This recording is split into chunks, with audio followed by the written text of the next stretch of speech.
May I now humbly request our trainer, Miss Manisha Tikaria, to start her presentation.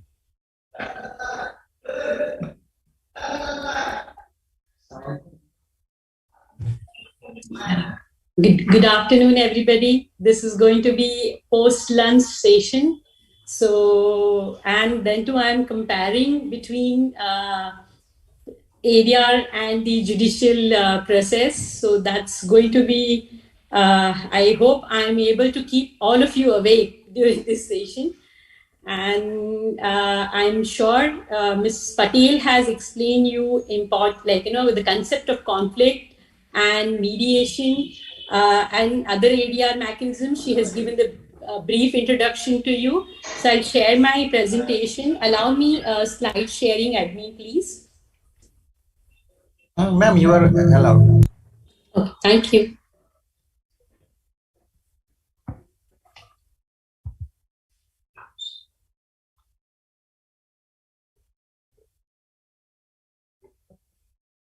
Yes, is my screen visible to everybody?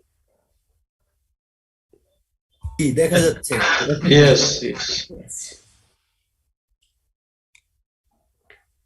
So, as all of us are aware, the judiciary is overburdened with the number of cases, not only in Bangladesh or India, all over the world.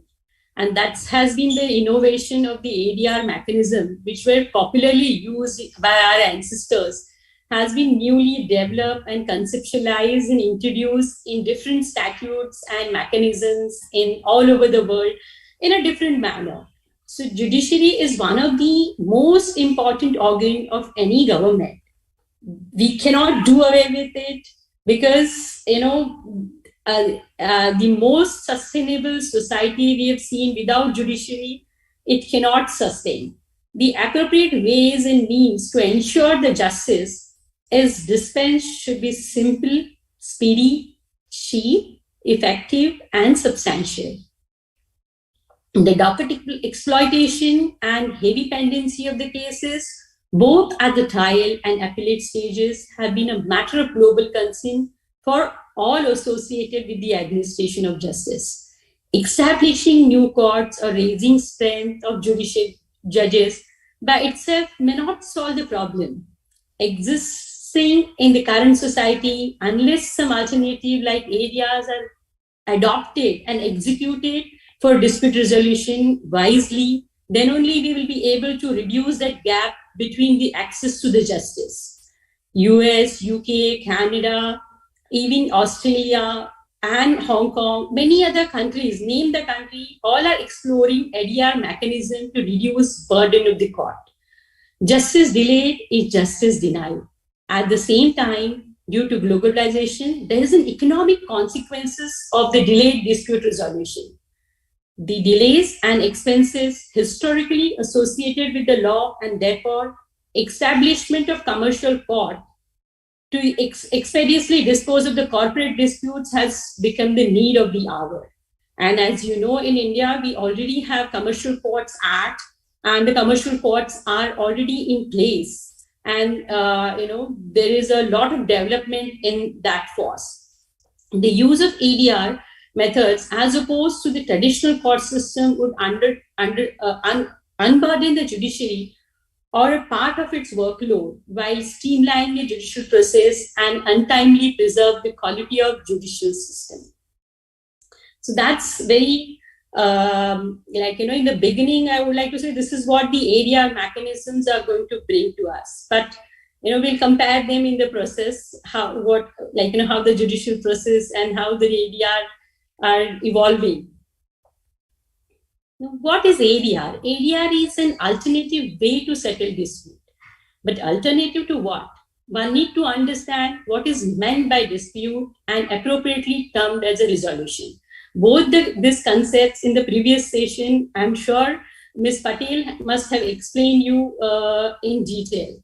ADR is an alternative mechanism to resolve a problem or dispute through means or other than approaching regular courts, instituted by state machinery through less expensive means on one hand and reducing burdens of the court, thus supplementary rather than replacement of the regular court. So this has to supplement and complement the judicial process. We cannot completely let the judicial process go in the hands of ADR, or there has to be these two processes have to go hand in hand. But there are limitations and restrictions which one needs to really while administration of justice need to look into. ADR is a process which differs from the traditional litigation court, but equivalently different terms in the end of the results. It is not intended to supplement altogether traditional means resolving dispute of the litigation, but offers only alternative solutions. So one has to, while referring the matter, very wisely consider it is just an alternative option for the dispute resolution. A better meaning which can be attributed to the system is dispute resolution mechanism without the intervention of the formal procedure of the state laws. Now, when we say the formal procedure of state laws will not be mandated or will not be there, we see a lot of conflicts coming forward when the rules of law are not followed. The procedure of ADR may be termed as a machinery to sort dispute by participation of people and for the people. Now, we say democratic country, we for the people and for the people, but when it comes to dispute resolution, you've all, many of you must have seen the examples where the conflict comes from. The ADR mechanism itself can get into conflicts at a time. Many of you must have shared this experience. So we'll be mainly the mediation is going to be entire training session, or the 40 hours are going to consume in your training you all for the mediation. Then the arbitration and negotiation, conciliation, and the settlement, other ways of the settlement, which, largely your Courts Act, which Courts Act, that also we'll be considering during this session. The object of the ADR is only to change a forum, not substantive right of the parties are affected by that. Mind it, it's the ADR, the substantive rights of the parties still are going to be there.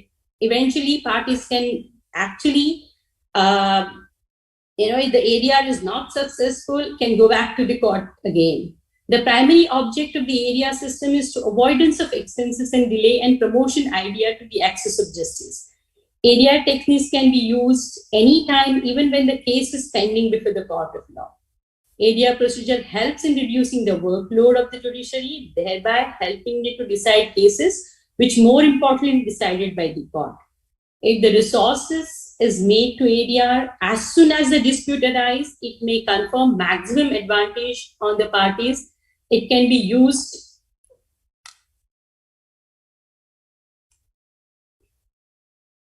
I'm sorry, I forgot to change the slide. It can provide better solution to the dispute more expeditiously, lesser cost than the litigation. The ADR program is flexible and not affected with rigorous rules of procedure and evidence. The freedom of parties for litigation is not affected by proceedings. Unless the traditional system court parties, the ADR may choose to decide the appropriate decision maker, the applicable law, languages of the proceeding. The increasing technical and complex nature of dispute brought by the advent of innovation and development in the science and technology and commercial dealings has necessitated appointment of the expert who are well equipped and qualified to appreciate the various technicalities in the given field of adjudicating authorities and realm of the dispute resolution mechanism. Now, the technology, though, has got us close, but it has come up with a lot of litigation which is of a complex nature. The industries are growing, the technology has changed so much, and there are complex situations, and the complex commercial matters are coming up. So every judge or every will not be trained. We have insolvency bankruptcy code. So there you need, even the tax statutes need special determination, specialized expert required in certain fields of area, which in the normal course, the judiciary at the lower level or even at the appellate level sometimes are not able to. That's why we have this amicus curiae, friends of court, or even the special experts are appointed. So in ADR mechanism, actually, if the matter pertains to particular critical matter, which involves technology or any other complex transaction, that can be given, or a commercial transaction, which can be given, the arbitrator or a mediator, whoever is being selected, can be from a specialized field. So that's flexibility one gets, so that the matter is resolved without any delay or any third expert to be involved in the matter. Increased autonomy of this nature provided under the ADR will also provide parties the freedom to devise a resolution process. The parties can devise a resolution best suited and needed for their cost and their time requirement. That those can be, that flexibility is always there with the parties. Another aspect, that just the confidentiality. In previous session or in further in detail, the confidentiality will be discussed with you all. But because ADR proceedings being private and confidential, it details of the claim of the parties and the award and settlement, the outcome of the arbitration proceedings or the mediation or any settlement, whichever other ADR mechanism the parties are using, that's going to be completely confidential. So that's adding lot of public importance, business reputation, and disclosures of trade secret, etc., involving many of the matters which can be easily protected while we are, instead of using the court mechanism, we use the ADR mechanism when all these interests are involved of the parties in a given situation or in a given case.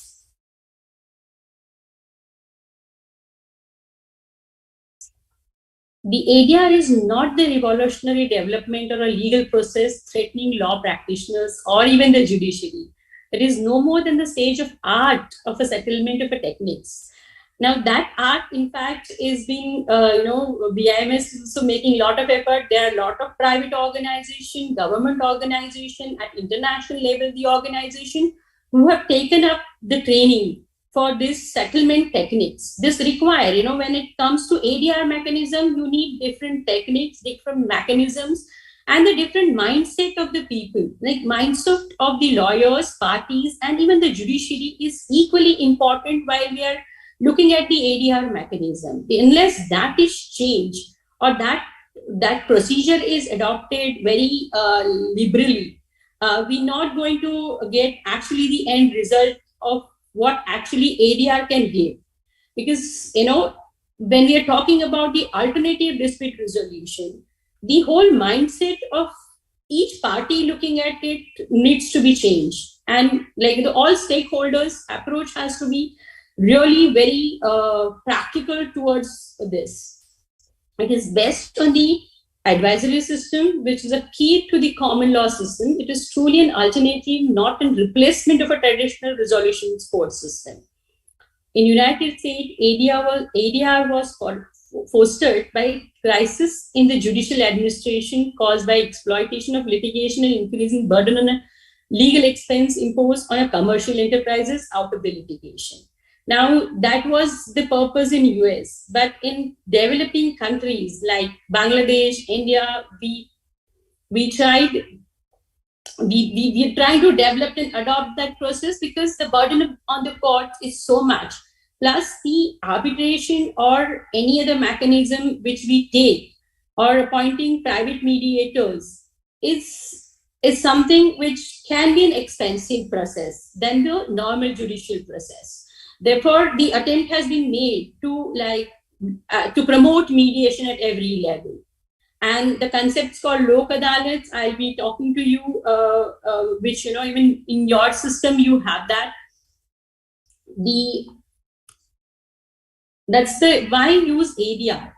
As ADR has become popular in recent years because it is you can have a results in timely manner, more efficient and more cost effective than the traditional formal redressal mechanism.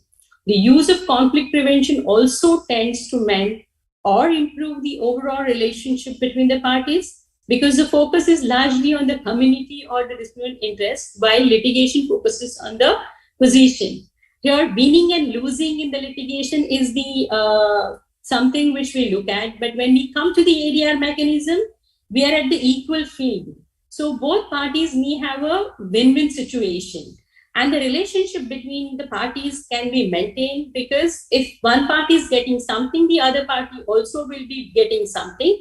And they will be coming to mutual consensus, or the time effective manner the parties can get benefited by it. In addition, the parties can draft the agreement or solution themselves. They are generally more committed to the agreement compared to the judges or hearing officers or improving solutions. Now, accepting a solution, maybe in one party's favor, if the solution is there, they'll be happy. But both parties accepting the solution and going with it in a happy situation, or maybe more or less balanced situation, that's the benefit of the ADR. ADR process also can allow the parties to develop a more flexible or creative solution than generally possible in the courtrooms for a formal hearing and appeals. Now, the judge, as a dispensing justice, can only see what is right and wrong and what is placed before them. But here, in the informal ADR mechanism, more unique solution we can come forward for both the interests of both the parties. As a judiciary may have certain limitations to pass XYZ order. However, the parties can agree to something in principle which can be more flexible. The courts, specifically in matrimonial dispute, have tried to encourage litigating spouses to settle their differences out of the court. Long disputed matter which are prolonged by family members over the portion of property, those are the matters which can easily, CPC section 89 has played a very important role. And the differences between, that's where the the court got an opportunity to have a court annex mediation or court annex referring the parties to the arbitration. And many, at least in India, many high courts have the centers along with in the same premises where the mediation centers are opened, and even a lot of counseling happens before the process is initiated. The general policy adopted by the court in cases encouraged the bar to help the litigant parties to resolve their dispute amicably. The disputes of the facts such as family, contract, sale of goods, specific relief, and so on can be solved by the mediation by encouraging lawyers, participants that courts can entertain important legal matters where the attention of intervention to the court is mandatory. Now let's discuss the overall nature of the judicial process and the ADR mechanism. The series of steps are required in the regular court procedure and the formal court procedure.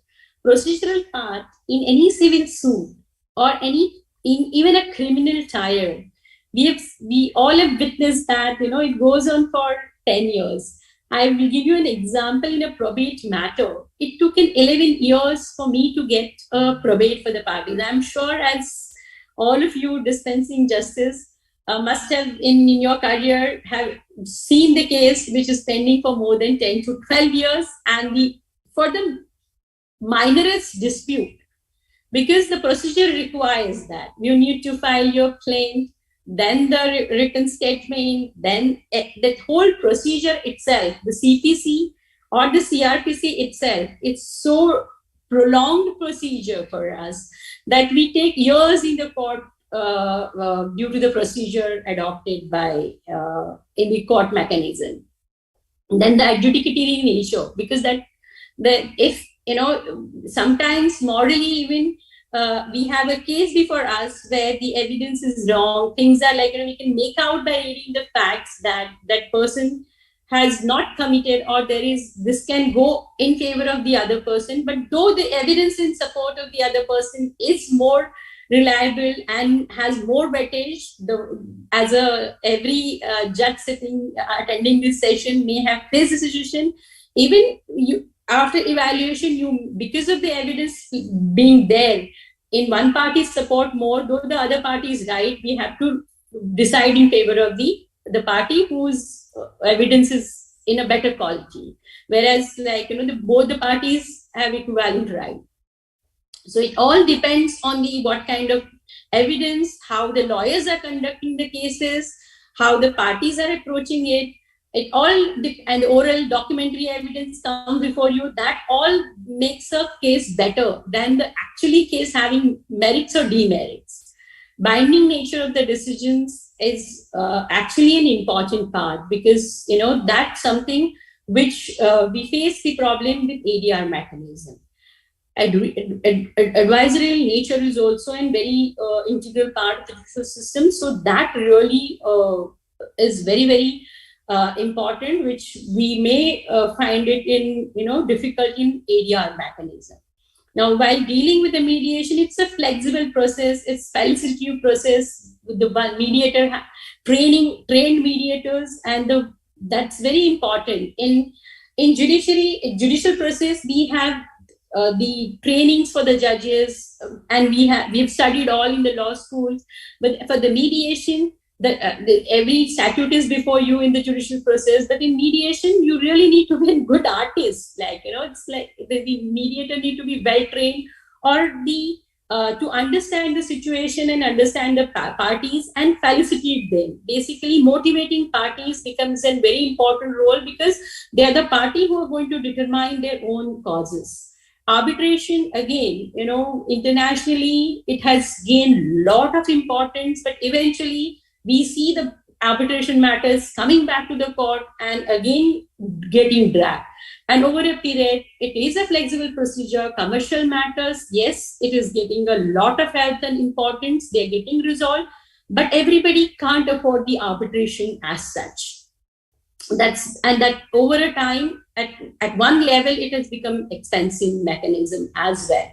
So how it is implemented and in what manner every state is taking, or each country's law is different. So we really need to meet up with the international standards, and the enforcement, again, it eventually the ADR, which is mediation and arbitration, which both are popularly and internationally recognized. There are private institutions, institutional arbitrations we hear, which is getting so much of importance these days, and they have been able to do the excellent jobs. Negotiation is again something which has to happen between two parties. Now, the negotiation, when it happens between two parties, the representative of the parties play very vital role in this process. So it's again a very dicey situation where where a judge, as a judge, one can control the process. But in negotiation, again, unless both the parties' leaders' mindset is right and things are working out fine, then only we'll be able to do certain, negotiation can go in a right way. Conciliation. Now, the negotiation and conciliation do has a lot of recognition under the statutes, which I'll be dealing in the next slides. But the conciliation, again, is a conciliator. It will be a neutral party to whom the other two parties to the dispute has to trust and rely on him and take it. So these are the basic fundamental issues which we find into this processes.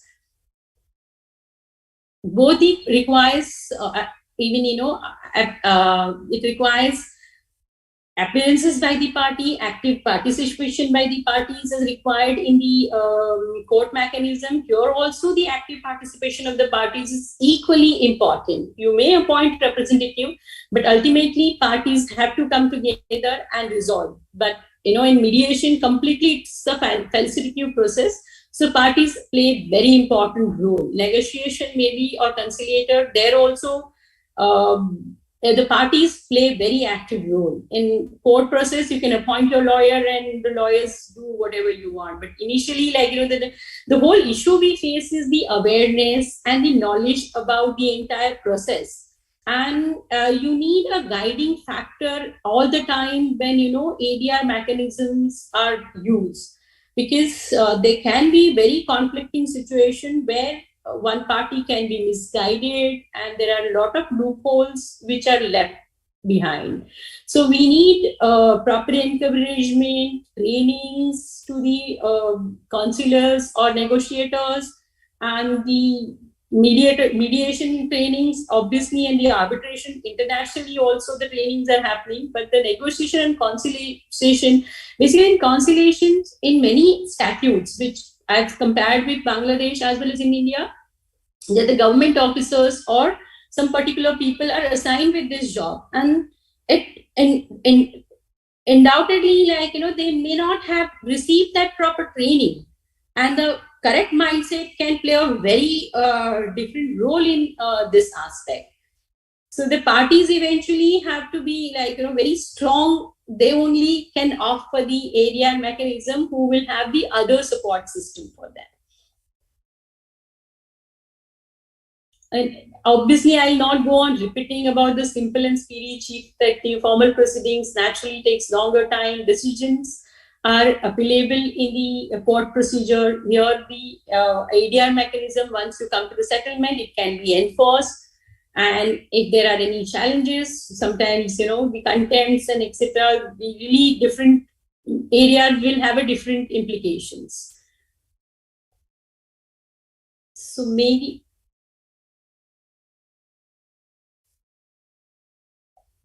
the ADR mechanism, Section 89, has it been dealt with, you people?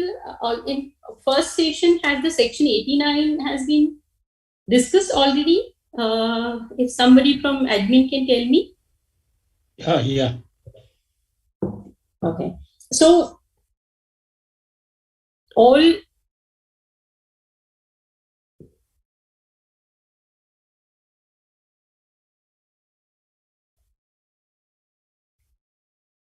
the arbitration is, we need an adjudicator in arbitration. One needs to be appointed. The court, the Arbitration Acts provide certain requirements by which the arbitrator will get appointed. Mediator is again a felicitator that you need to go, or court annex mediator it will be assigned with. The conciliation, felicitator and elevator, felicitators, and these are, like, legally binding arbitration. I mean, mediation, certain procedure, like, this is not really legally binding. So the flexibility of the party enforcement becomes an issue at time, and the conciliation process also, maybe under the labor laws, conciliation has not been able to achieve that success rate because of the nature, the way conciliation has been conducted so far. So confidentiality and all other, like, all four has confidentiality. So that plays a very important role.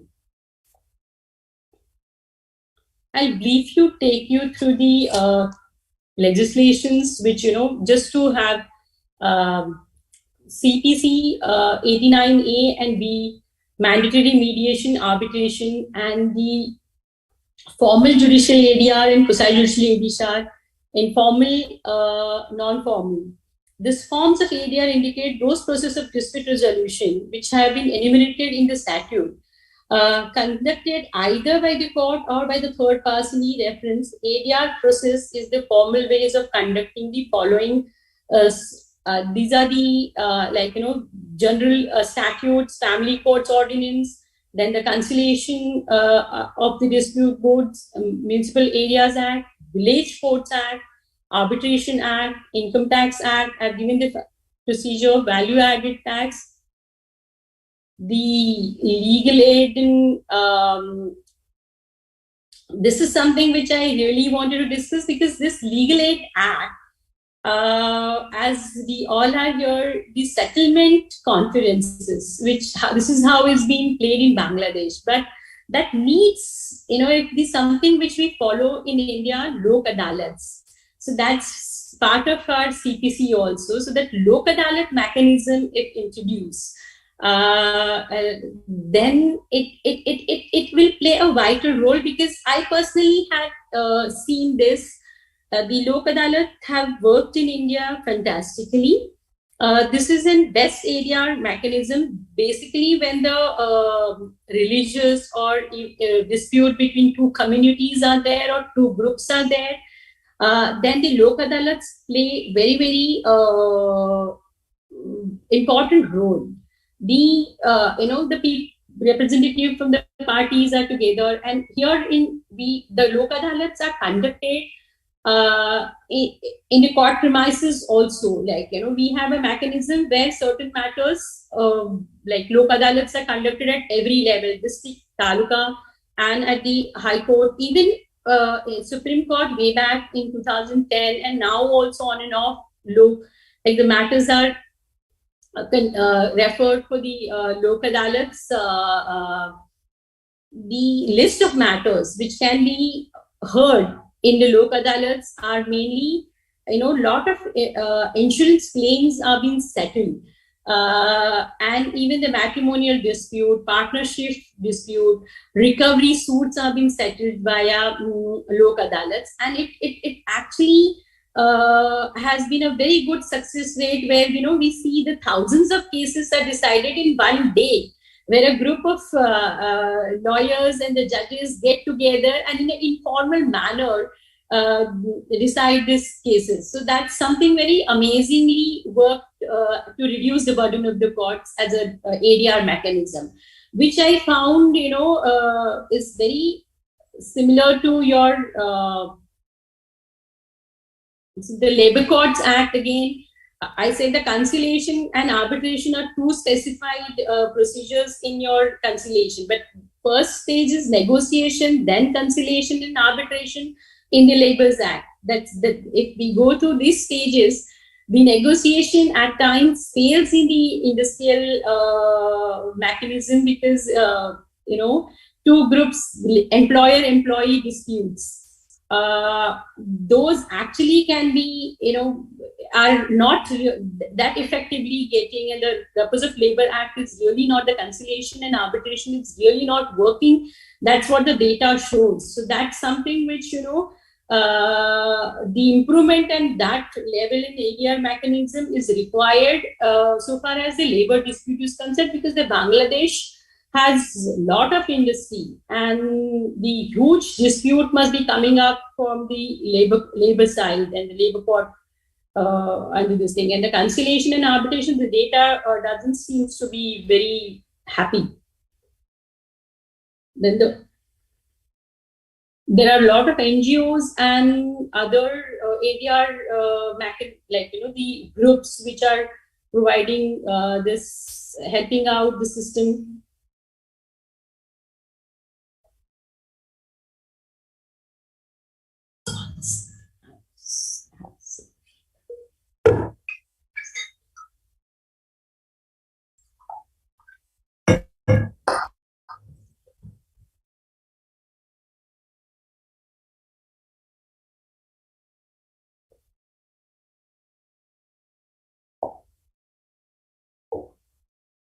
Sorry. Now, disputes which can be referred to the ADR.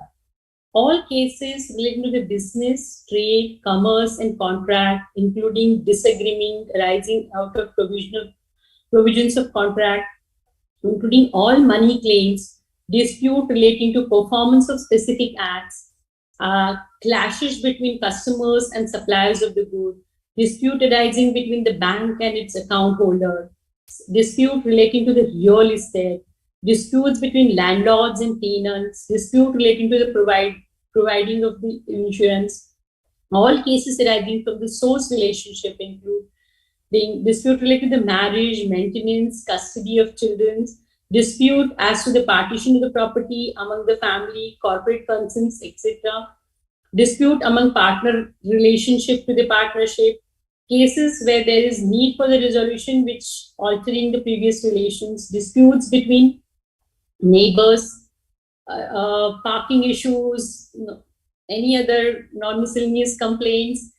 Those easily can be resolved by the ADR mechanism instead of going through the long elaborate court process. Clashes between employers and employees, disputes, employer living together, societies, all disputes related to torts, just liability, including accident claims, negligence, all offenses which are referred to as a compoundable as per the code of CRPC. Those are the matters which can be easily resolved by the ADR, so the court burden get reduced. Now, the matters which cannot be referred for the ADR. ADR may not be suitable for every situation. Even if appropriate, it cannot be invoked unless both parties to disputes are genuinely interested in settlement. So the parties' inclination to settle the dispute is something which always is in paramount important. Both the consent of the parties is, even if it's mandatory in certain provisions, as we seen above, that it's mandatory to refer the matters to the mediations or the ADR mechanisms. It may not be possible unless the parties are interested to do so, or the lawyers encourage them, or the sitting judge, referring judge, explains them how it is helpful to them. So here the judiciary will play a vital role, because they may come to you and then later the matters can go to the ADR mechanisms which provided under the state statutes we discussed. Dispute which involve interests of public and interest several persons who are not parties before the court cannot be resolved by way of an ADR. Election dispute and public offices also cannot be decided by the ADR. Cases which are related to serious and specific allegations of fraud, fabrication of documents, forgery, impersonation, concerns under the penal, any other serious matter under the penal code cannot be resolved by way of ADR mechanism. Special cases which involve protections of the court or instances claim against minor, deities mentally challenged, and suits for the declaration of title against the government. Proceedings which involve prosecution for the criminal offences. These are the several other cases which we actually cannot refer to the ADR, and the courts only can look into these issues. Judicial forums is appropriate, which are the situations where the judicial forums are only the appropriate to resolve the dispute. The issues of violence itself cannot be mediable. The court may provide better protection for the parties who have been the victims of the violence and the threats of the violence, because that's really out of the scope of ADR mechanism. Further, where a power imbalance between the parties is so propounded that it cannot be probably managed even by an experienced mediator, the court may better equipped to handle the matter. Because there are situations where we come across a very complex situation which actually even the matters referred to mediator is not being able to handle, or the ADR process are generally confidential and therefore are not appropriate if one of the parties want the issue to be public, or want the outcome to be seen in example as a other similar dispute. So precedence has to be set in those matters where there is a need to establish precedent, where the outcome of the case could affect a greater number of people, or where the definite broadly applicable situation is required. The court would be the appropriate forum to resolve the dispute. So that distinctions is needed when we are referring the matters to the ADR. The points to be considered while referring the matters to the ADR: all cases are not suitable for ADR. Only appropriate cases which are suitable ADR should be referred to the ADR. And these, wherever the statute permit to do that, and wherever the parties are inclined to go for the ADR, avail the ADR mechanism, it can't be imposed, it can't be forced, though it is mandatory. Success of the ADR will depend on the proper selection and reference of only suitable cases by the referral judges. The referral judges is required to acquaint himself with the facts of the case and the nature of the dispute between the parties, and to make an objective assessment to the suitable of the case to the reference of ADR. The court has to form an opinion regarding suitability of a case for being referred to the ADR process. The appropriate stage for considering reference to ADR process in civil suit is after the completion of the pleading. Section 89 is quite in detail about that. And before framing up the issues, if for any reason the court did not refer the case to the ADR process before framing issues, nothing prevents the court from considering references even at the later stages. So even after a certain amount of evidence has gone by, or the certain stage we have passed by, and the parties come to the court that they want to settle, the ADR mechanisms are always available, but the initial stage is very important, so that the time of the court and the money of the party and everybody's time is safe. However, considering the possibility of the allegation and counter allegation reshaping the atmosphere, causing further strain on the relationship of the parties in family dispute and matrimonial cases, the ideal stage for mediation is immediately after service of the notice on the respondent and before filing of the objection written statement by the respondent. And the order referring the dispute to the ADR process may be passed only in the presence of the parties and their authorized representative. The situation, circumstances leading, arriving at the mutual settlements, the willingness of the party to arrive at the settlement is the something which will play a very important role by following the judicial process and passing it to the ADR mechanism. The nature of dispute obviously it plays a vital role. The attitude of the parties and legal representatives, gravity of the legal issues involved in the case, how those issues can be resolved. All these things are looked by when the matter comes to the judicial process, while reference has to be made in the ADR mechanism, this plays a vital role. I'll just shortly discuss some areas in family matters. Now, the family court ordinance, obviously, I'm not very familiar with, but I'll be generally talking on how, the ADR mechanisms are the most helpful in the family matters. Many a time, a mediator or a counselor, which has been, appointed by the court or even the party goes to, they are able to hear both the parties. The confidentiality remain. There certain things are there in matrimonial dispute which actually the parties are very hesitant to reveal before the court, where they come before the mediator and or the counselor and they speak up. They can actually openly tell things. The maybe or that therefore the mediator plays vital roles in that. In the open court system, it is very awkward situation for the parties to discuss their personal issues. And that's where the ADR mechanism actually really playing vital role in family matters. I recollect the 9-year-old boy's custody was the issue.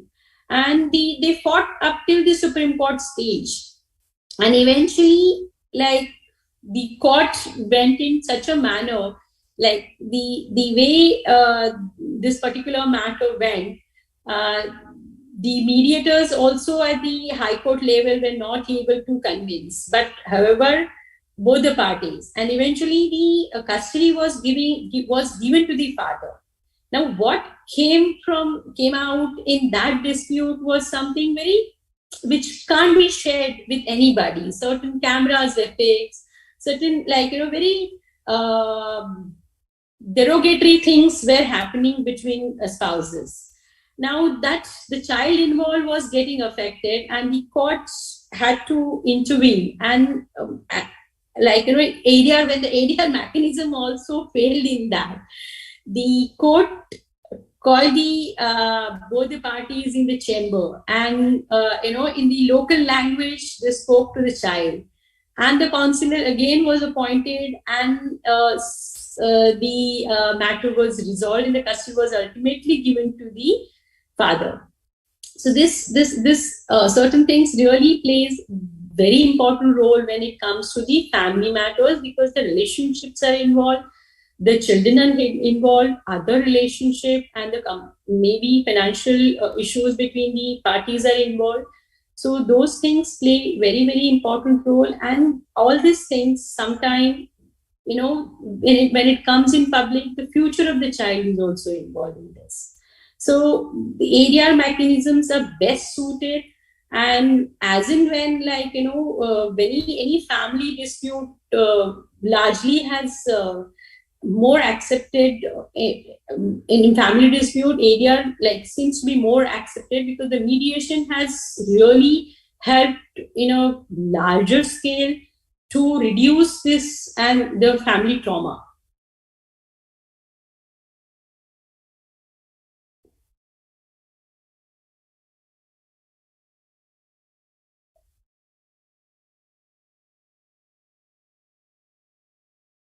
Advantages of ADR: the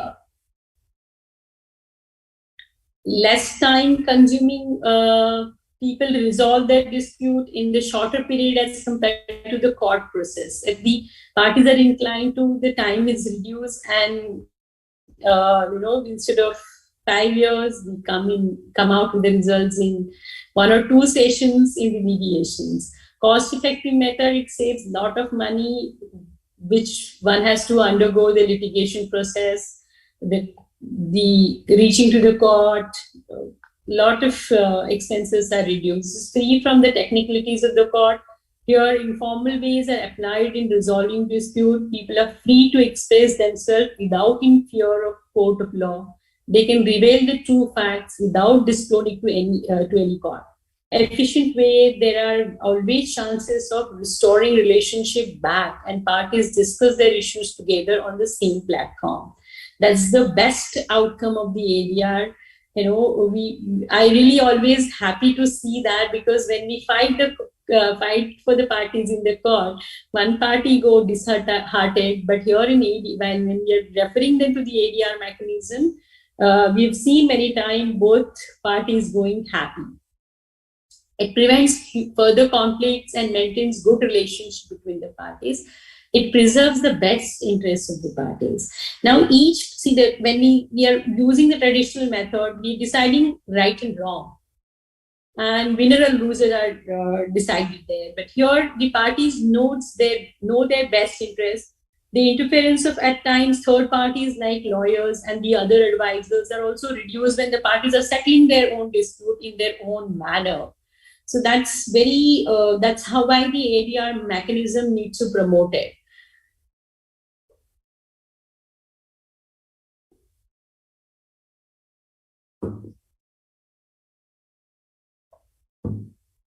Now, anyone has any questions, or we can discuss this more at the length, or anyone has any questions?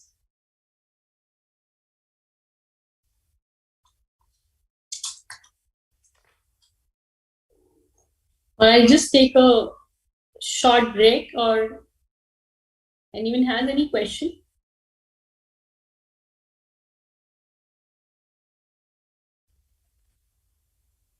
Yes, I would like to ask one question, if I may. I'm okay. Yeah, please. Would you say, out of the two mechanisms or methods, meaning we have the mediation, and we have arbitration, and we have also conciliation and so on, which of the methods do you feel is the best? See, it all depends on the situation. If adjudicatory, if required, the interest of the commercial dispute, arbitrations are the best suited. But the mediation mediation has always been my preference and a choice, because once the mediation fails, still you can go back to the arbitration. You can still have that process available to you. But the mediation should be the first choice, which I personally feel of any referral judge to, when the choice is been given between arbitration and mediation or a conciliation. Because here the parties are dominant, and if you get a good mediator, well-trained mediator who is able to handle the situation well, it can be really a speedy and effective process, because here the confidentiality in mediation is more, and the flexibility plus the parties' interest. Both the parties will get to, the arbitration still has lot of process to go through. But the mediation is always a flexible and a less expensive process in today's world. And I believe, I accept exactly what you said, and that is also my point, my view. And I believe that it is important for the mediators to explain at the very outset the benefits of mediation and the pitfalls involved in arbitration and litigation. Naturally. So that the parties, even though they may not agree with what's going on, they don't feel tempted to walk away from the mediation. I think they have to be told that, yes, you can walk away if you want to, but walking away will lead you to arbitration or litigation, which is not going to be very healthy for anyone. Absolutely. Over the period, particularly in terms of time and expense. And even the outcome. Here, the mediation, you still have an outcome in your own hand. Yes. The parties needs to agree to the certain solution. So there it is, again an adjudicator in arbitration who would see, examine, evaluate the evidence, and then and the proceedings will go on. The legal aspects, the commercial terms, or whatever is the nature of dispute will be discussed and seen. And it's the arbitration, more or less, we will again be going to the adjudicatory process. Here. Yes, and again, as someone has said on previous occasions, that arbitration and litigation, one person wins, another person loses.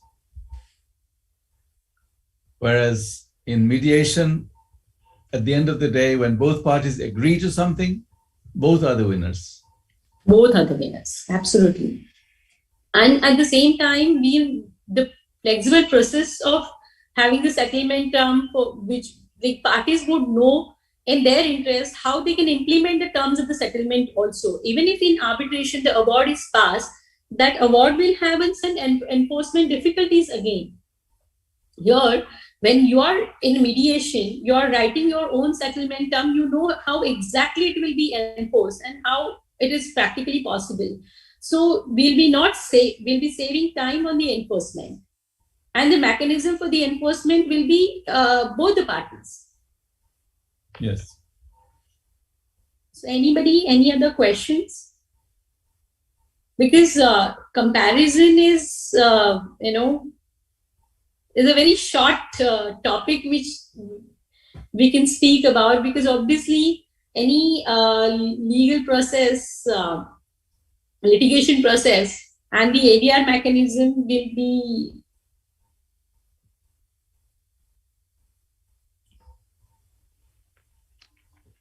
Ms. Karia, actually our time is 2 hours, but you have finished, I think, within 1 hour. And if you have anything, so that's why we can have an open discussion about the whole process, because I thought it's all. Have you actually finished, or you have something to present here?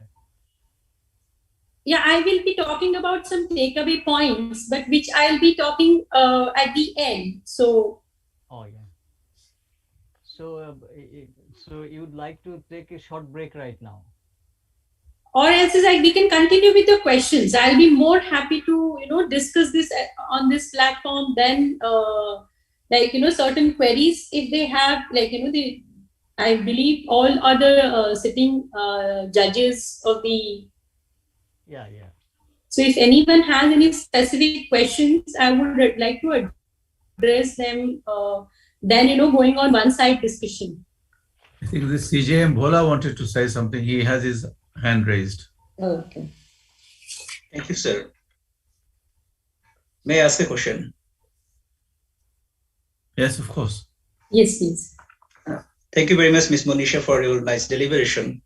My question is, what are the basic and broad distinction between the mechanisms like mediation, conciliation, and arbitration? What are the basic distinctions, especially between conciliation and mediation?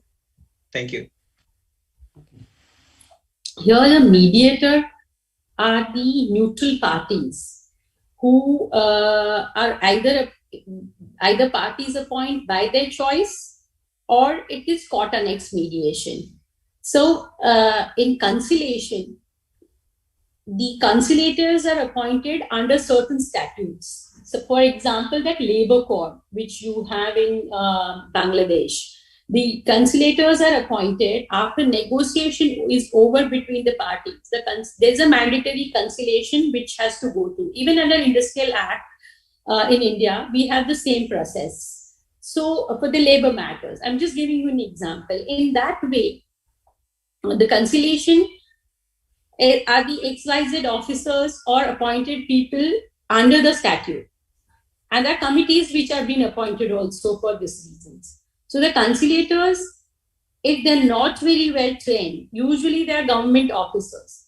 And that's why we see the success rate is very low on the conciliation. And conciliation, again, it's like, how do we... it becomes a third party who may have an interest of conflict also, which is like, being an officer of the XYZ organization.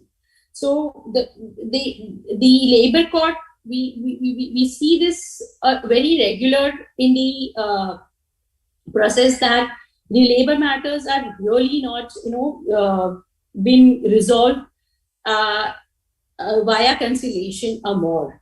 Whereas mediation has been more accepted method, it's a flexible method. Mediator are, if the court annexes the mediator settlement, the clauses are, enforcement is easily possible.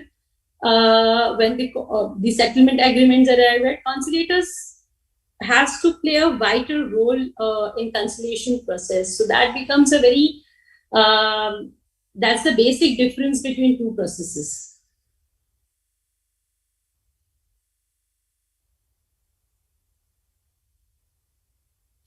Ma'am, thank you very much. But I wanted to know the basic distinctions from the corner of playing role, how a mediator plays his role and how a conciliator plays his role, and the method how the decisions are being raised. These are the things we say. In mediator completely plays a neutral role, and mediator has the parties he just have a facilitative role to play. Here, the counselor need to hear both the side and convince both the parties to come in mutual amicable settlement.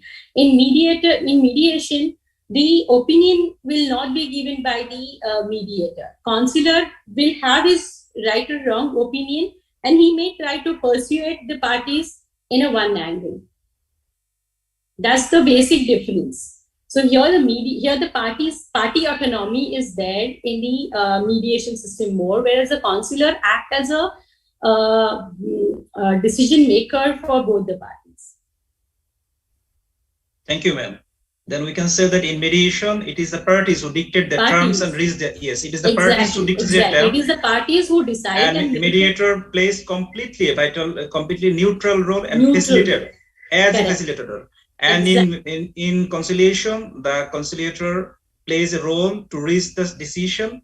Vice versa, at the same time, he plays a role to persuade the persons, and sometimes he dictates the terms. Sometimes he gives opinion as well. Thank you very much. He has to. He has to give the opinion. Thank you. Thank you.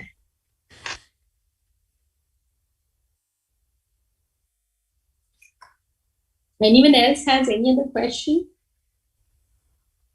I would like to put forward a question, or it may be a query. I seek your opinion on procedural rigidity, which is liable for delay in disposing of the litigations in judicial system. Procedural rigidity, how far is it liable for the delay? If you discuss, please. As the litigation, once we come in the court, we have to follow a certain procedure. Without that procedure, the step won't go ahead. Suppose it's a civil suit, we file a plaint, then comes a written statement. We have a limit for those days to file. but the court has discretion again to grant the extension, and parties goes on taking the extension. And eventually, when it comes to recording of the evidence or even the framing of issues in certain civil suit, we have taken more than 2 to 3 years to reach to that level. And when the evidence starts, it takes further time. Even in commercial suits, we don't see them going that fast. So in civil suits, and even the criminal trials, everything goes by the procedure, and the procedure, CRPC and CPC, both are so lengthy that it takes a really longer, and on top of that, both the parties are not available. Sometimes the advocates are not available. So those adjustments are there. Here in the ADR mechanism, that's where we pass that stage of the litigation, and we come in ADR mechanism. In ADR mechanism, we move faster than the regular court procedure. That's the Mr. Karu Kundu. This was the question which you, or if anything else. Yeah, exactly. Actually, I wanted your opinion on procedural rigidity, and you have rightly pointed out and discussed. I'm happy. Yeah, because every time when any court, the court cannot do away with the procedure. Each step needs to be followed as per the whatever the matter is, civil or criminal nature. The procedure prescribed has to be followed. Every stage has to be taken into consideration. If one party is not available, you cannot go ex parte. You go ex parte, again they will come back. They will reinstate. That will further delay the process. So we have to keep waiting for the either parties or their lawyers to come. Sometimes while recording the evidence, the parties are available, the lawyers are not available. Here in a ADR mechanism, it's very flexible. It happens in a time-bound manner, and the parties fix the timelines. That's why the arbitration goes faster than the regular civil court matters.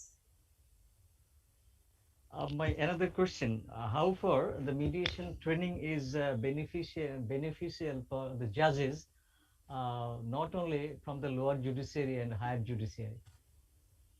Yeah, that's a very good question, and the judge mediator will play a very important role in reducing this litigation, dependency of the litigation. Now, if the training is being given to the judges, they exactly understand what is the scope for the mediation and how a mediator can play a vital role in resolution of a dispute. Though it is very difficult as for a judge to work as a mediator, but that concept sometime needs to be developed and implemented, because maybe it is very difficult for a judge to play a neutral. Anyways, a judge plays a very neutral role, but this can be a very important situation where when an adequately trained judge is sitting and decide on felicitating both the parties to come to their own solution. Because as a judge, he will be first trained to dispense the justice. So it is we have to decide as a judge right or wrong and give a judgment as per the law. Whereas as a mediator, very unique methods can be come forward, parties different solution which doesn't fit in the four corners of the law. In the sense, not exactly against the law, but a very different, unique situation, a practical solution can come up. And this is how, a trained judge who is trained in a mediation can help the parties to encourage them to go for a mediation. And even at the training can help what matters can be referred to the mediation and what matters can be decided via, considered for the appropriate for the mediation, because every matter, as I say, cannot be decided via mediation. Therefore, the training is very important to have that distinction and have that mindset change. So that training only can give that mindset and the distinction to the any learned judges who are always trained to adjudicate the matter. So therefore, when we are talking about the mediation, which the court annex mediation, that will be automatically will increase the number if the more judges are trained as a mediators. I think Justice have some thing to say about this. Yes, not about that precisely. I wanted to ask a question which was asked this morning. I think it's a very valid question, and perhaps we could have your opinion on this. And the question was, we find in many cases that either one of the parties is not interested, although mandatory provision is there in the law to go for mediation, but one of the parties is not interested in the mediation and rather would like to go to court and spend years because it suits them more. What would be your view, and how would you suggest to bring both parties to the mediation? Is there any particular way? In that situation, it is a very difficult situation where the one party does not agree to go for a mediation. It actually cannot be mandated, but then a well-trained judge can actually persuade by, being a neutral and giving certain dimensions of the side, or maybe unless the parties are willing and ready, we can't refer them to the mediation. That's the unique problem we always face. One party is ready and the other party does not want to mediate, and that's where the lot of litigation still not getting resolved, though we have a great mechanism in place all over. So that has been, unless the party's consent is there, we cannot force them to go for the mediation. I remember you've asked me this question on the last occasion also, but the mediation is something being a facilitative and the parties has to consent. It cannot be forced to go to. Even in a mandatory, there are in Consumer Protection Act in India, even Commercial Fraud Act in India, we have a compulsory mediation before even the after initiation of the proceedings. So those compulsory statutes, if the mediation is provided under the statute as a mandatory procedure to be gone before we proceed with the matter, in that scenario, it is very much possible. So, which is why there are changes required now in the system, legal system, where it mandates the mediation first as a first solution. So that.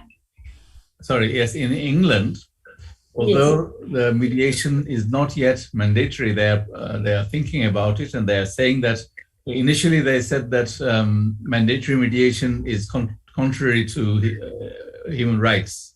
Human rights plus the very genesis of the mediation. Right. The concept of mediation, it is mandatory. The word mandatory is against that process itself. But now they are saying that it is not so.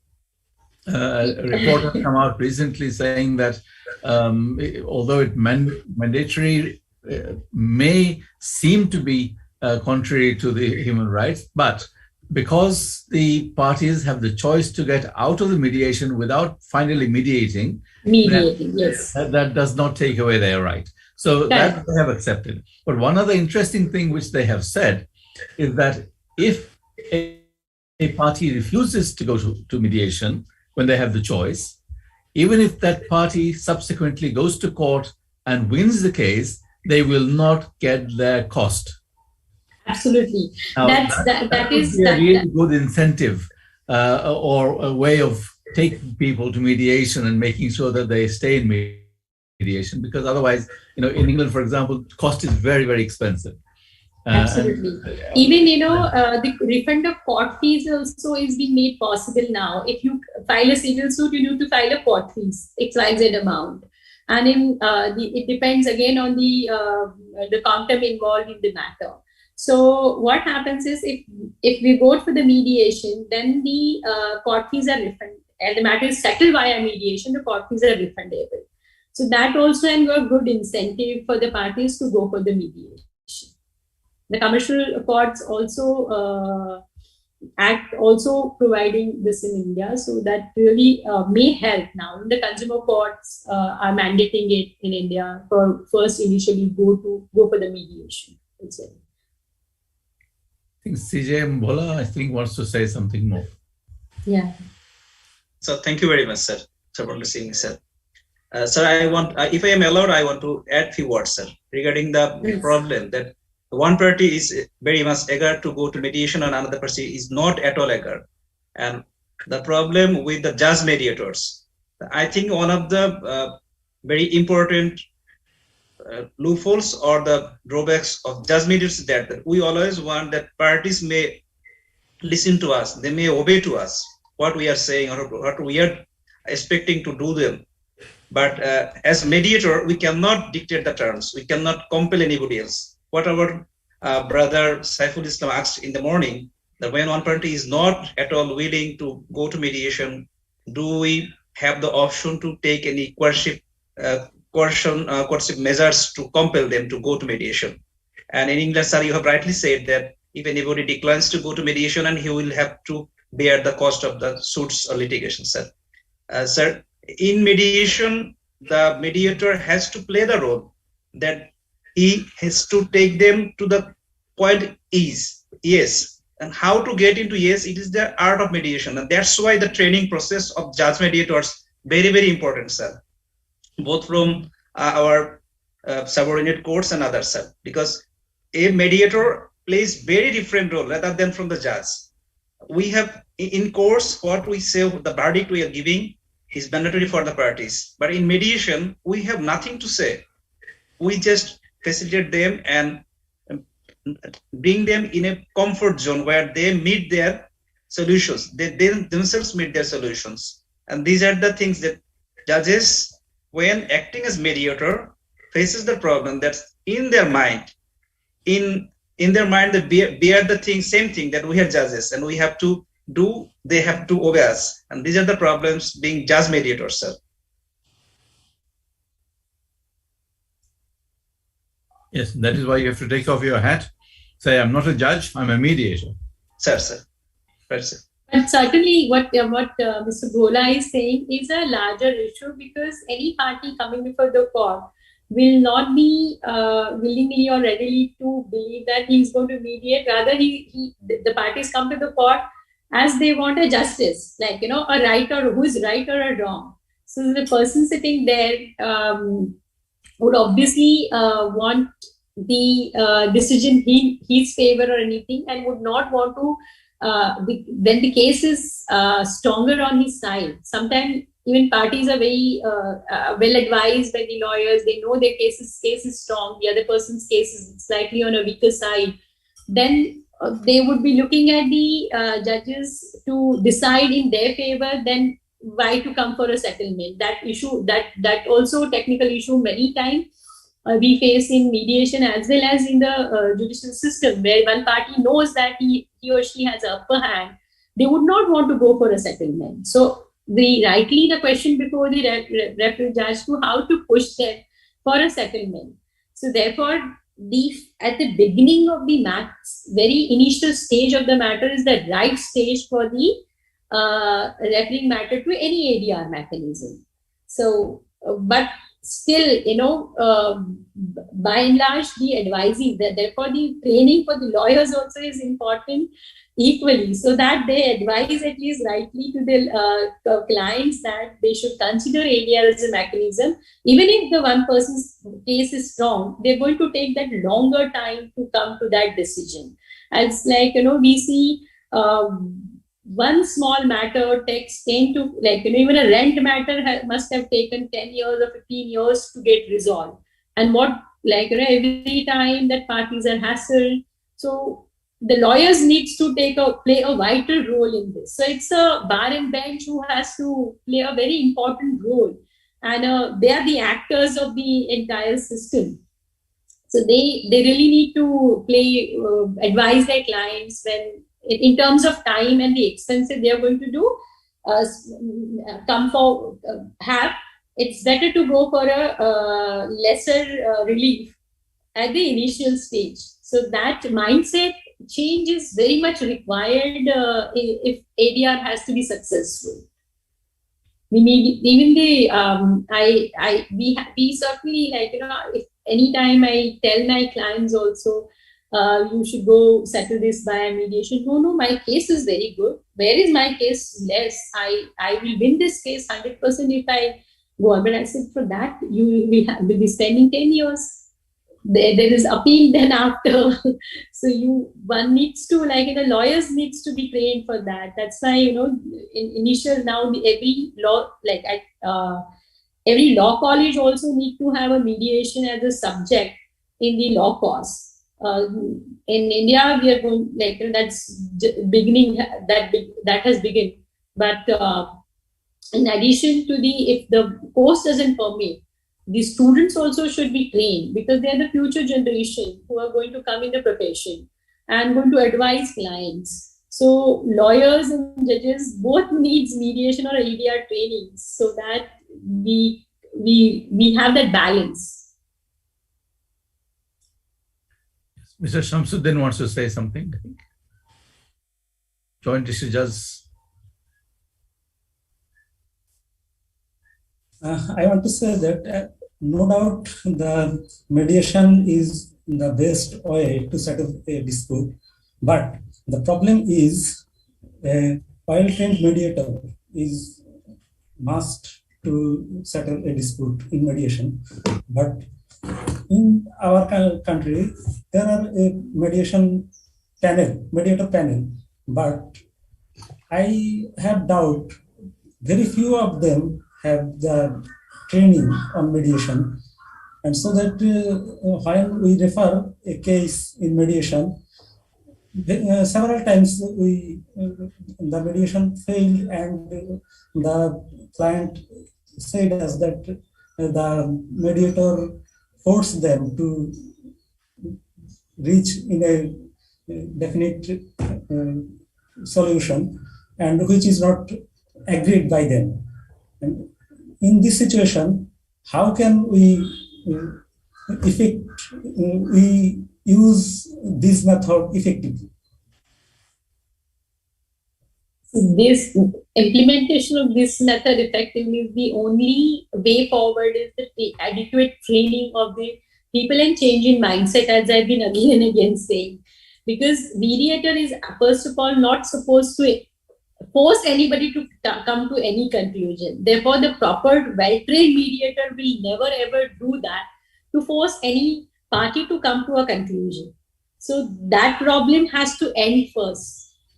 So role of ethics and conducts for the mediation practices to be set and made mandatory. So the accredited mediators will be responsible towards their institution where they're accredited. Those mechanisms has to come in place, and that law need to be developed. So India is coming with the mediation law. So all this is going to be included and going to be part and parcel of the system. So eventually, every country or every state who is using this ADR mechanism, we need to have a state standards of conduct of role. So if you are attached, in arbitration, institutions has their roles of ethic and conduct in that. Even the Act also provides certain restrictions. But when it comes to mediation has become and is been open-ended process. So that's the problem which need to be looked into. And if that, and you're right, this situation comes very commonly in the courtrooms, that the parties are, and the mediators, even I have experienced this in one or two mediations, that the mediator is trying to overpower the situation and trying to use other methods to force the party to come to some conclusion, which is completely against the ethics. And you can't go before the court and tell the court also, because this is a confidential process. So neither you can speak about it. Therefore, the role of code of conduct is very, very important. And the training and the regular monitoring of this court annex mediators, feedback forms to be taken by the every mediation center about that feedback form the parties can fill in, though it's about the conduct of the mediator. So the selection of the mediator is very important in that scenario. So when as a every your center attached to the court, the mediation center attached to the court, the accredited mediators or the list of mediators, their performance every during that particular year or 6 months or whatever term need to be scrutinized by the administrative side of the judiciary. So that monitoring is very important. If every center has a feedback form, then we can certainly ascertain that how many matters have been settled by that mediator or any feedback which is right or wrong against that mediator. So that monitoring, that mechanism slowly needs to be developed in every state or district, the center which it has. So that can be the right solution to resolve this problem. Thank you. Thank you, Madam Ms. Monisha Tikaria. I'd like to draw attention of learned district and session judge Bhola. On part of the organizations, we accommodated for 4 participants who could make comments or speak or share views on today's topics. So our time is up to 4:30. Now it is about 4. So if anybody interested, he can make opinion or statement or exchange views. Before that, Mr. Kundu, can I just say something? Yes, yes. So something that has occurred to me while listening this morning and this afternoon, and that is that the role of the mediator, must be said, is most important. Although he is only a facilitator, he cannot give any opinion, he cannot give any advice, he cannot say anything other than please talk between yourselves. But I think you will find, and perhaps some of our other trainers who are coming later will tell you or give you ideas about the tactics that you follow as a mediator. Now, one thing that I have learned is that the mediator doesn't say anything, but he says a lot of things. He repeats. So if in the process of the mediation, he gets the parties to talk, first party will tell the story of his claim. Then the mediator will repeat in brief what he has understood.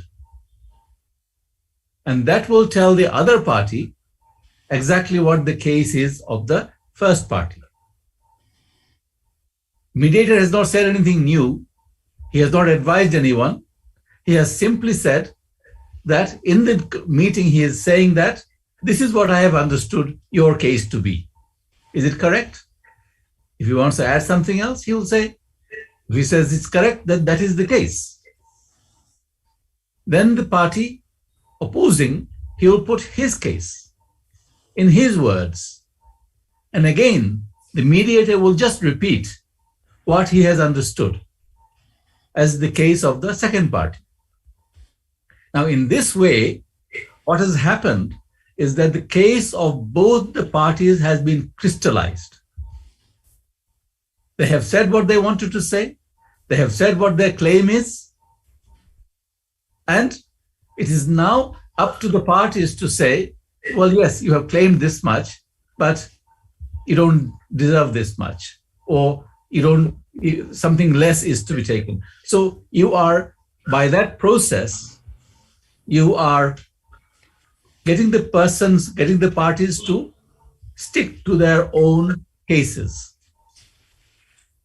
And as a result, what is happening is that the whole scenario is open. Each party's case is known to the other party. And then they have the choice of discussing amongst themselves. The mediator gives the parties the choice to say, yes, your claim is correct, or no, this part of the claim is correct, or no, that part of the claim is not correct. So mediator, just by saying these few words or repeating the few words of the parties, is giving the floor to the parties to discuss. And that is the mediation, to allow the discussion to flow. As a result, one party may say, yes, well, yes, I agree. I don't deserve that much, maybe. I'll accept this much. So this is where they cut their losses, especially when the mediator has at the very beginning told the persons that if you don't mediate, yes, you can go back to court, you can go to arbitration. It will take you a longer time. It will cost you more money, more hassle. And if the parties keep that in mind, after hearing the other party's case and considering their own case, they may decide to cut their losses. Instead of having 10 lakhs in 10 years' time, 7 lakhs right now is good. So that is the way to get the parties to discuss their issues and come to a conclusion. And that is also the way to keep them interested in going further with the discussion rather than walking away and saying, enough, I want to go to court. Yes, please, go ahead. Sir, I want to add something. Hello? Yes. When we refer a case for ADA or mediation, both the parties have their own lawyer and the parties trust their lawyer. And in that case, when the mediator says, your case is this, and you have right to get something less. In that case, the parties usually do not believe the mediator, and it is on. No, sorry, I have to interrupt, because you don't say that party deserves less or more. The mediator would not say that. Mediator is only repeating what the party's case is. Mediator is only repeating what the party has said, that my case is this. Mediator is summarizing that first party's case for the benefit of the second party. Sir, may I add, sir, if I am allowed, sir? Yes. Sir, in reply to the comment made by my brother Jaz, if mediator never ever evaluates the case, he simply paraphrases the case, what the parties said, giving an idea that I have attentively understood your case, I have attentively heard your case, and told him that these are your points, these are your logics, these are your demands. At the same time, when the other party comes, he exactly does the same thing. Never ever evaluates the case or the logics or the demands. He never ever do this. This is the neutrality of the mediator. Perhaps, inshallah, we shall learn these things in the few upcoming days by the other trainers, sir. Yes, other trainers will be teaching exactly this, how mediator has to behave when any dispute comes before you, how you need to react.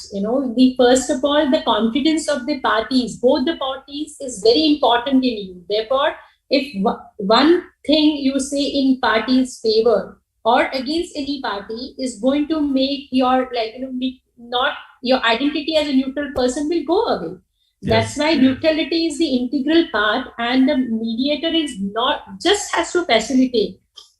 Hear both the sides appropriately, repeat as this is said, and then we have to go on telling probably this is the situation, what they propose. You need to come back with your suggestion to this proposition. See how you can work out what benefits you. Those are the positive words one mediator needs to put forward. And even when this question, not only mediators, but here when we are training judges, the judges, when the issue is before the court and the judge has to take a call with which mechanism this matter can go through, either mediation or arbitration or conciliation or any other ADR mechanism, we need to explain them. These are the issues involved in your case. I want to listen from you, from your side, what you propose, and the other side also the same opportunity to be given, and hear them out as a neutral person, completely giving them the confidence that if they agree to go to any of the mechanism, like probably if you hear them initially, what is the attitude of the parties. Once you hear them, you have to analyze the attitude of the party and accordingly give them positive suggestion and refer the different mechanism to them. So each matter may not be adequate for the mediation. As we discussed also in the session, that the mediation is a priority, but the certain matters cannot be resolved via mediation, looking at the attitude of the parties. So you sometimes need a counselors who can help both the parties and can play a different role, because as a mediator, neutrality is the most important thing. You cannot give your suggestion, you cannot force them to do anything or give your opinion about any conduct of the party or any of the contentions of the parties. You have to be a silent listener to them and show them the confidence, give them the confidence that you are listening to both of them and both of them can resolve their issues. It is the parties who resolve their issues in the mediation. So therefore, just to make it clear, it is the parties who will cut their losses, not the mediator. Not the mediator. Not as a judge also, you have to really be very, very careful when you're asking them. You know, many cases are resolved in the courtroom. As I told you, the Supreme Court judges are also talking to the parties where the confidential, personal issues are involved, and decide, getting them together and talking to them in the regional languages to let them come together. So this way, many matrimonial matters are resolved. We have many examples in India. We may obviously have such examples in Bangladesh also, because as a judge, you play a very vital role. You have to see first possibility of the settlement. That possibility of settlement can't be only by way of an ADR, but it can be like, if you're a very well trained mediator about the tech, once you complete the course, a lot of techniques will be taught to you to be a mediator.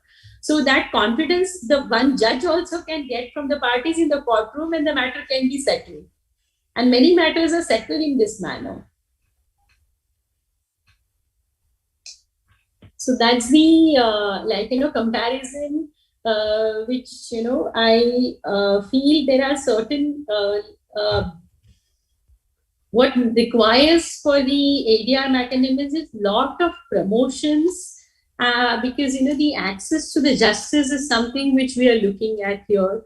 And the many parties or economically weaker section, many women who are not possibly able to come forward to the courtrooms.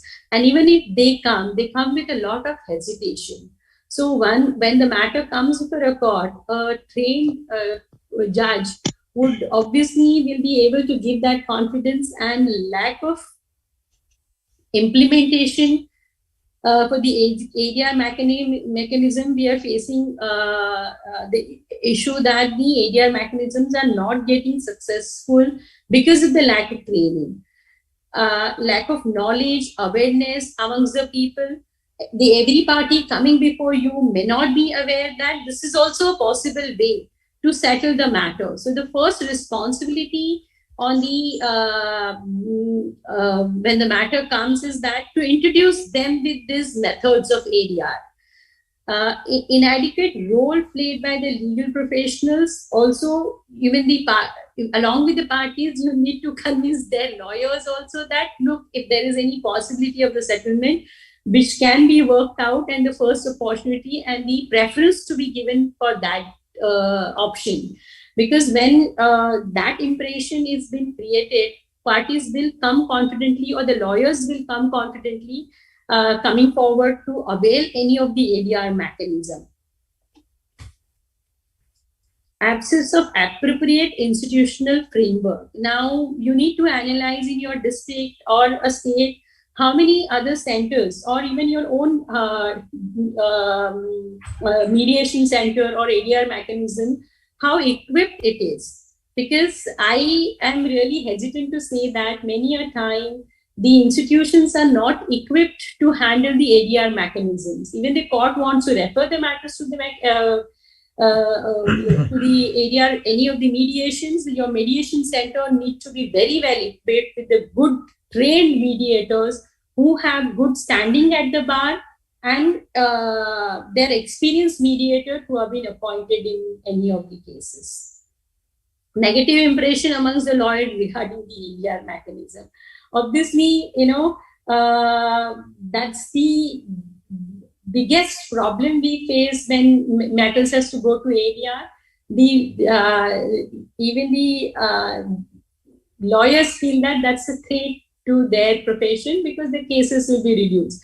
If we take an example of a matrimonial case, against a one matrimonial dispute, there are 4 other collective matters are, very like options: dowry, then custody, then divorce, then restitution of conjugal right, all other 4 or 5 cases, or domestic violence, 5 cases against one matrimonial matter. So they will be losing their earning sources, but at the same time, if parties are promoted and the lawyers also get adequate fees to settle their matter, the reputation, that mindset change is very, very much required. Non-application of ADRs in the old cases also has become a issue, because sometimes we've seen that people come up to Supreme Court and try to settle the matter. We must have, there are a number of cases which get settled at the Supreme Court level. But if the old cases which are pending before the district judge, even if the opportunity has been given after 1 year, 2 years, 3 years, there is a likelihood that the parties are tired coming to the court and they would like to go for a ADR mechanism and settle the matter either before mediator or before that court itself. So then separate ADR legislations are required. So unless there is a regulation and legislation, I feel the ADR mechanism will be very difficult to be successfully implemented. That's the fear in the mind of people that, if the matter doesn't get resolved, then we again have to come back to the court, and which happens in many of the cases. You waste your time. Many a time, as a judge also, you must have noticed that parties, just to avoid interim relief or to get more time, they suggest that we will go for a mediation, and they will prolong that mediation and then come back again in the court. So those are also the techniques which are, by the lawyers and by the parties. So one really need to identify these issues when we are talking about the ADR mechanisms to be more successful, and the settlement arrived at the court becomes a popular method. The community-based ADR mechanisms weakened by the epidemic corruptions. Then there are conflicting local politics issues are involved, literacy, etc. also involved. So those are the issues otherwise also the ADR mechanism can face.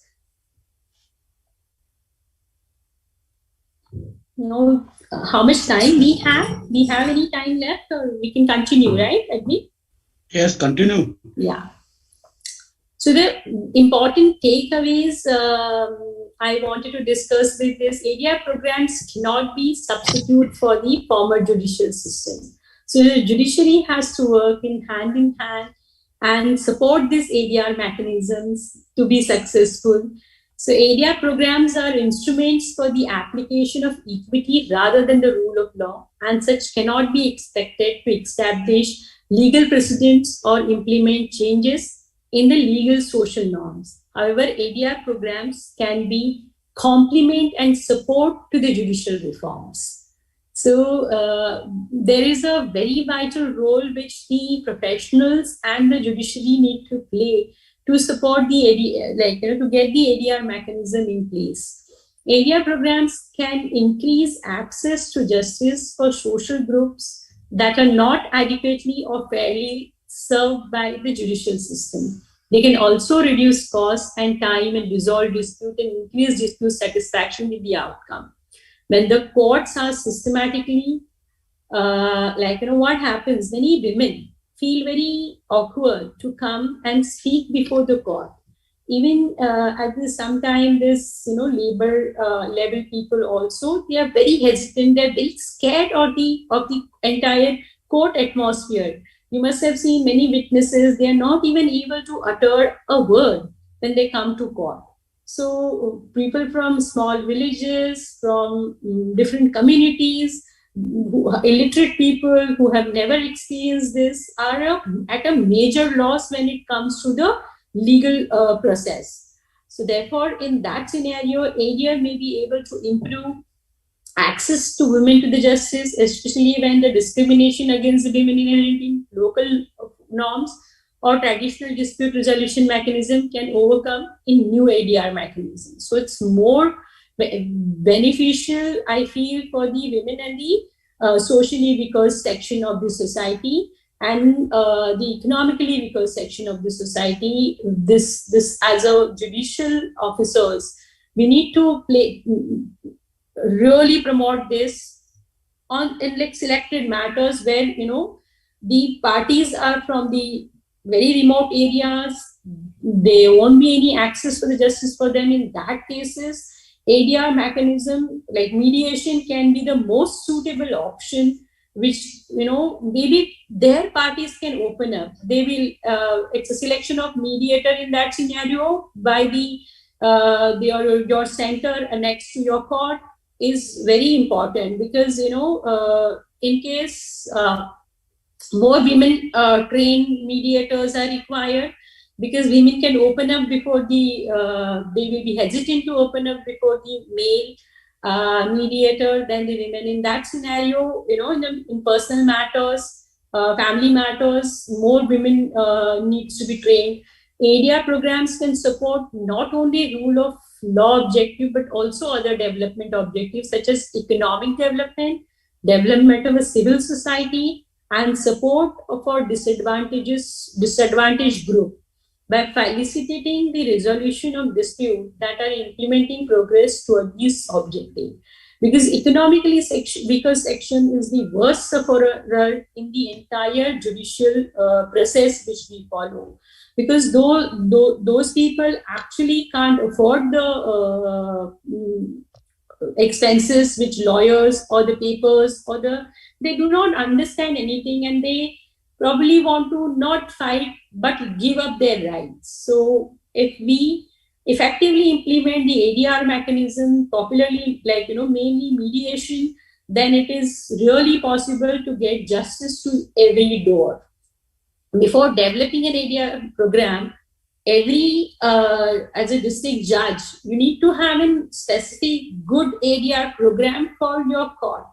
And the administrative side judges should really look at it very carefully, how that program, suitable mechanism you will be able to, in a parallel system need to be developed along with, for the court to handle the court annex mediations or the arbitrations or any other ADR mechanism. It is critical to determine whether the ADR is appropriate for meeting development objective or whether establishment of a right, strengthening of the rule of law, and of creating a more even balanced power among the potential users to precede the ADR mechanism. Because this how you look at the whole concept and how you can facilitate as a judge this concept is only possible when you're trained or when you're well aware and able to analyze which suitable method of ADR mechanism will be possible in that scenario and in that particular case. So when we refer a matter to the mediation, obviously the selection of mediation is not in the hands in a court annex mediation in the hands of parties or even the court. The list of mediators or the empaneled mediators will be there. So, but the administrative side judges needs to examine them very well, that the the number of cases which are filed, or the pending cases, or the new cases getting filed, the area, whether it is more matrimonial cases, commercial suits, or labor cases, the nature of cases coming before that particular court, and accordingly the selections of mediator to be there on their panels. So that is very important process. One, as a judge or administrative side judge needs to implement, who is in charge of the ADR mechanism system cell, whichever is existence in that particular district. If ATR is appropriate in principal program, designers must access background condition to ensure that ADR will be feasible practice. This includes political support, institutional cultural fit, human and financial resources, and power parity among the potential users. So this is all adequately, whether the panel mediators are getting adequate fees, and how or people are only it is, if it is as per sitting, then the mediator is that mediator in the feedback form. You get to know whether he's adjourning the matter or the parties are taking adjournment. So the time bound procedure needs to be established by the respective authorities concerned. If ADR appears feasible program, then it's a key preparation to the criteria, need assessment and identification of goal, participatory design process, adequate legal foundation, and effective local partners. You need to take local help also if required. If any expert is required in particular area, expert mediator is required, then that needs to be available on your panel.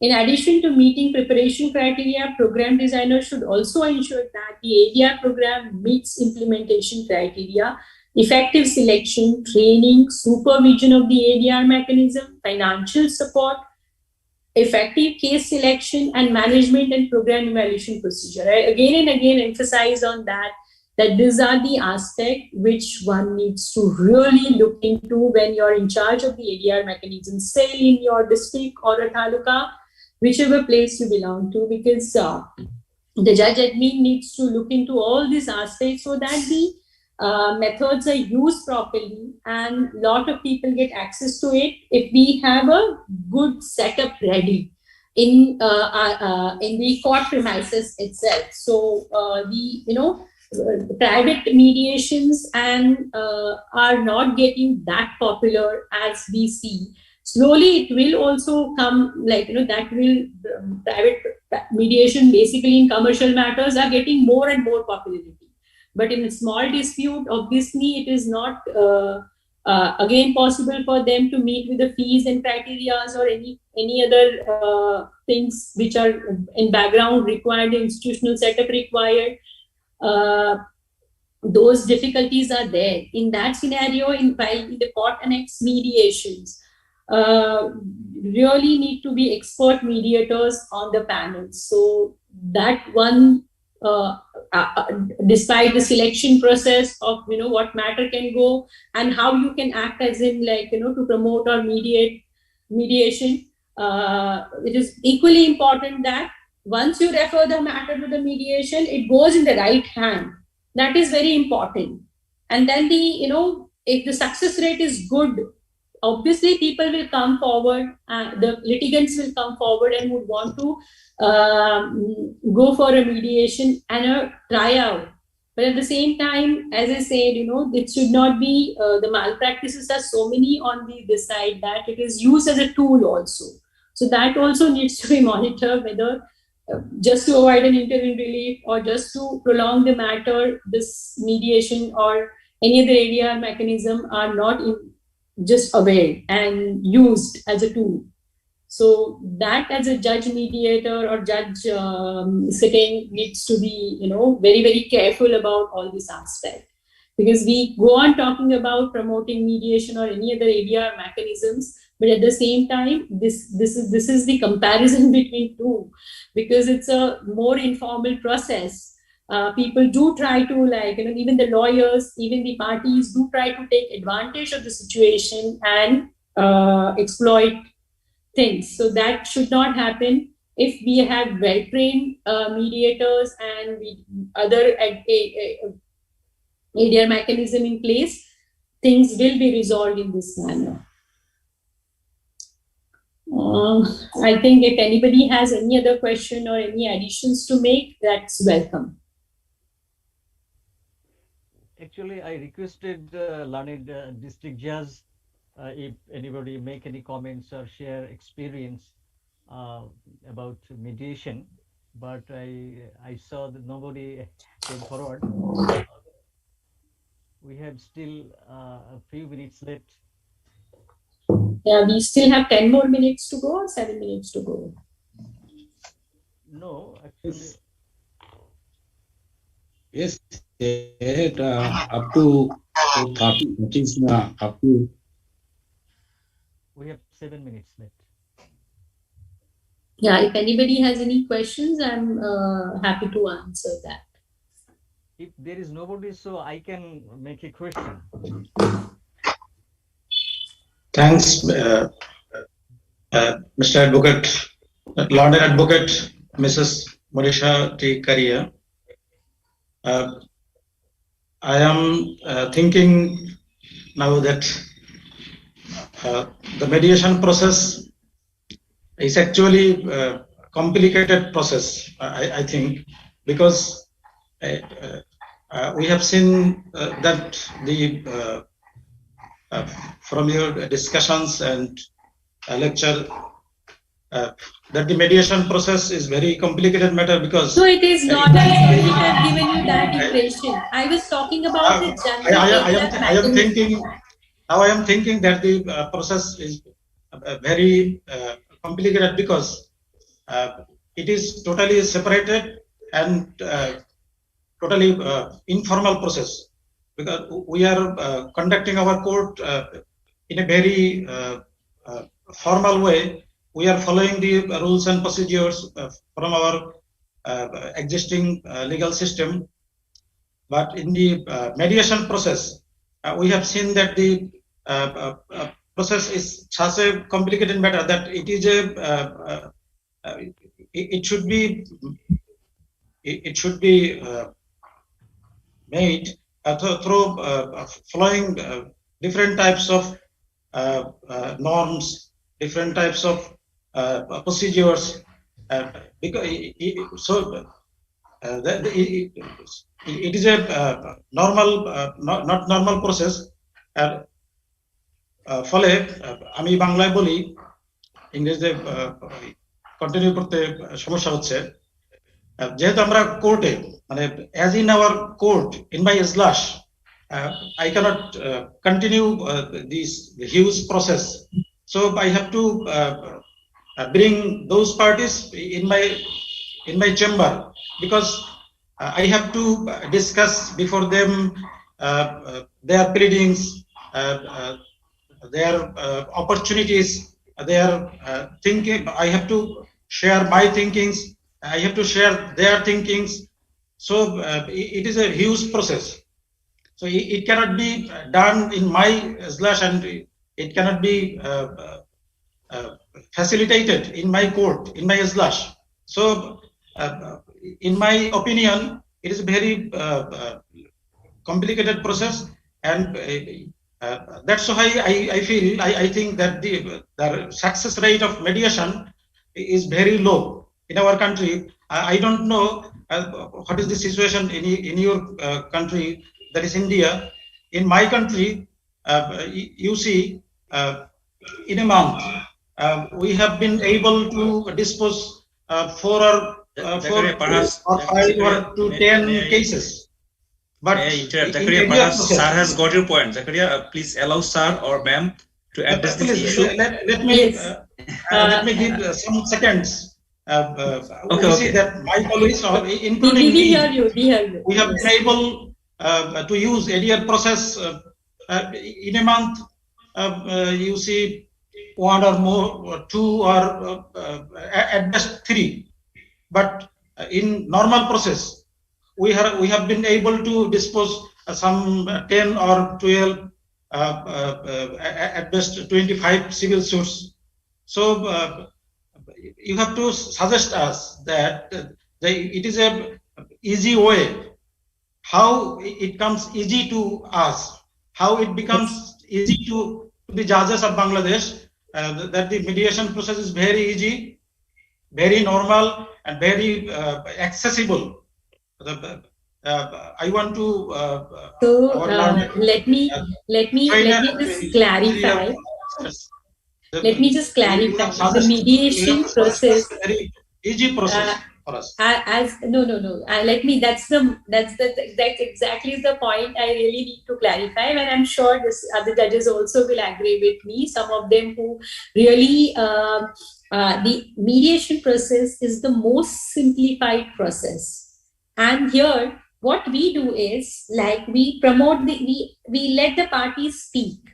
Okay, the very same thing you must be doing in your courtroom also. There the parties also speak and the lawyer also speaks. Okay, and you have to follow the certain amount of procedure. You have to first read the plaint, then read their written statement, frame the issues, then again issue whatever call for the evidence, oral evidence, document evidence, admission, denial. So that's also again a lengthy process, but it's a set process by the law. However, in mediation, what we do is, at the first stage itself, we refer the parties to the mediator. If you want to act as a, felicitate the settlement, you need to, explain parties what is going to be the benefit if they come forward to settle the matter.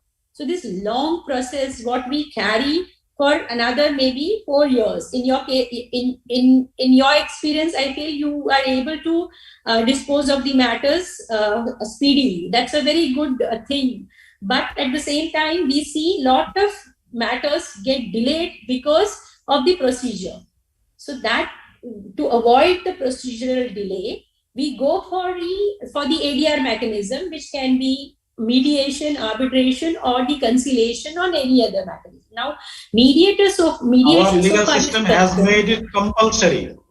Our legal system has made it compulsory on us. That's very important, because if the matter is settled by the mediation, it will be settled in 2 months or 3 weeks, or maybe in 1 hearing. If you're successfully, that's why the training, we are emphasizing on the training. This is the second session. We are further going to have the technical session.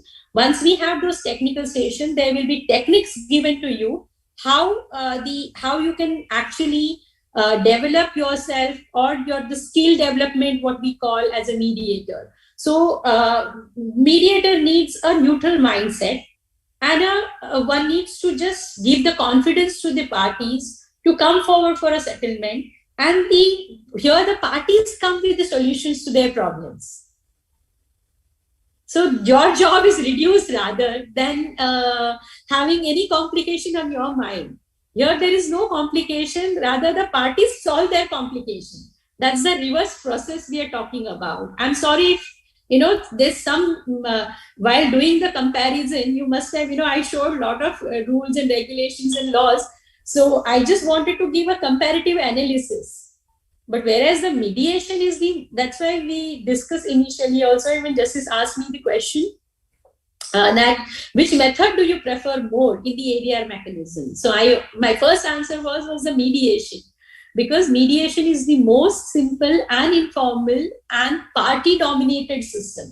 So here you sit as a neutral person and just allow the parties to come to a solution to their problem. So as a judge, you can decide what is right and wrong, but parties knows their interest well. If you have to conduct the court procedure, they may have to go to the elaborate evidence and the long procedure of the, rehearing to that evidence, reading, and then writing hearing both the arguments of the parties, and then writing your judgment. All that we are reducing. Further challenge to that judgment also we are reducing. We are reducing so much of time by having one settlement in your court. So that's how the mediation will play a vital role, and it's not at all a tedious process. It is just the right mindset which need to understand and simplify. You have to just encourage parties to settle the matter. As a judge, You don't have to play any role in that. The parties come forward and settle their matters. You have to create that impression before the parties that they will be easily able to resolve their matter if they discuss. The talk has to be initiated between the parties. That's your role. Yes, as a mediator. Like to explain to Judge Zakaria three things. One, when you are in a mediation, you are not a judge. Number two, I would suggest very strongly that you do not take any case in mediation in your courtroom, because you don't want to give the impression that you are a judge. You have to give the impression that you are a middleman, a referee, a facilitator, just to hear the conversation. As they say very often, that the mediator has 2 ears to listen with and only one mouth, which he keeps shut most of the time. The other thing that I have already said in the past, probably earlier today, is that mediation can and very often does, as the Chief Justice of Singapore has pointed out, 70% of mediations are concluded in one sitting, in one day. 70% of mediations are completed in one day. You are telling us about the number of cases that you are disposing and the number of mediations that you are not disposing. How many cases can you dispose in one day? How many cases do you dispose in 1 year? How many cases take 10 years to dispose? Think of it in that time. You are disposing cases within a very short period of time. And as Ms. Karia has said, you are saving yourself the problem of having to write a judgment. You're simply writing an order or a decree. Recording the settlement arrived by the party. Yes. So mediation is the way forward. And it is not complicated at all. In fact, for you, it is least complicated because you don't have to do anything. You just have to listen to the parties. And if, as I suggested earlier, you only repeat what they say, you don't make up anything new. You don't do any opinion, you don't give any suggestion. You don't analyze even the situation. You just tell them what they have said is their case and let them decide how to deal with it and finalize it. Sir, we are success-oriented people. We want our success very eagerly. So success brings me in a difficult position that I have to succeed in every cases. I need to be successful in every case. No. You are again, I think, misconceived. It is not your success which is of any material to anyone. It is the success of the case, the parties. The parties will succeed in coming to a decision, an agreement, which will give them the benefits of mediation, including the refund of their fees. You don't gain anything or you don't lose anything. You gain time. If you dispose of one case in mediation one day, you have disposed of one case. So your disposal, in terms of, if you want to look at the success, your disposal rate will go up and you will be successful in your career. Sir, thank you, sir. Sir, we are at the verge of our second session, and I thank our trainer, Ms. Monisha Karia, for presenting her for making her excellent presentation, and our participant judges made it lively, participating and asking so many questions, and our honorable chief trainer made this session rich, exchanging his opinion, expert opinion. So I think we may conclude our session today here, and our next session will take place on 4th March 2022. At 9:30. Okay, madam. Yeah, I just have one suggestion to Mr. Goswami and Mrs. Mia, that we should include more question answer session in the part of training, so that we clarify these doubts of the people more. Rather, today I enjoyed the session more than giving only the lecture or my material. Rather, these queries makes it very important for us to deal with, and that those clarifications are really required when the people are coming for the training. So make the question answer session more than a half an hour next time. So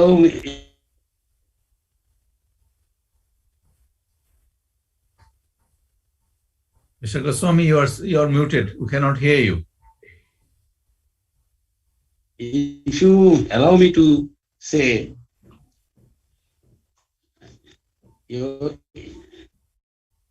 অনুমতি দান, আমি কিছু বলতে চাই, যেহেতু madam মনীষার একটি প্রশ্ন এসেছে আর কি। If your lordship allow me, yes,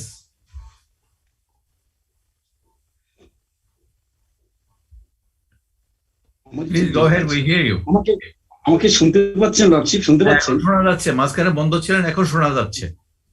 আচ্ছা, হ্যাঁ ম্যাডাম মনীষা রেফারেন্স নিয়ে আমি কিছু বলতে চাই, 5 মিনিটের মধ্যে শেষ করতে চাই। প্রথম, লার্নের ডিস্ট্রিক্ট জাজ এবং ট্রেনি জাজেস এবং প্যানেল অ্যাডভোকেট বন্ধুদের উদ্দেশ্যে যে কথাটা আমরা প্রথম স্মরণ করে দিতে চাই, আমাদের কিন্তু 40 আওয়ার্স ট্রেনিং, এটা দ্বিতীয় দিন চলছে।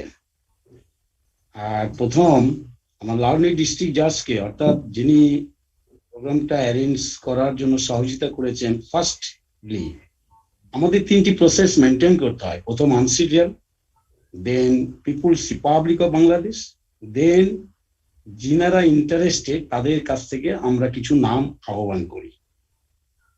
আমাদের কিছু সীমাবদ্ধতা রয়েছে। সেই সীমাবদ্ধতা হচ্ছে, যে সাবজেক্টটা যিনি ট্রেনার, যিনি স্পিকার, সেই সাবজেক্ট অর্থাৎ টপিকের উপর প্রশ্ন সীমাবদ্ধ রাখতে হবে। কেননা আমাদের এই ট্রেনিং শুরু করার আগে আমরা প্রত্যেক ট্রেনারের সঙ্গে আনসি ট্রায়ালের নিয়মিত ফর্মের মধ্যে থেকে আমরা আলোচনা করি, তাদের ট্রেনার হিসাবে কিন্তু আমরা নিয়ে থাকি, রিসার্চ পার্সন হিসেবে নিয়ে থাকি, স্পিকার হিসেবে নিয়ে থাকি। ইতিমধ্যে আমরা জানানোর চেষ্টা করেছি যে স্পিকারকে, ট্রেনারকে, রিসার্চ পার্সনকে, এক্সেট্রা এক্সেট্রা, এই টপিকের বাইরে প্রশ্নের উত্তর সবাই দিতে পারবে, কিন্তু তিনারা কিন্তু অ্যালাউবল নয়।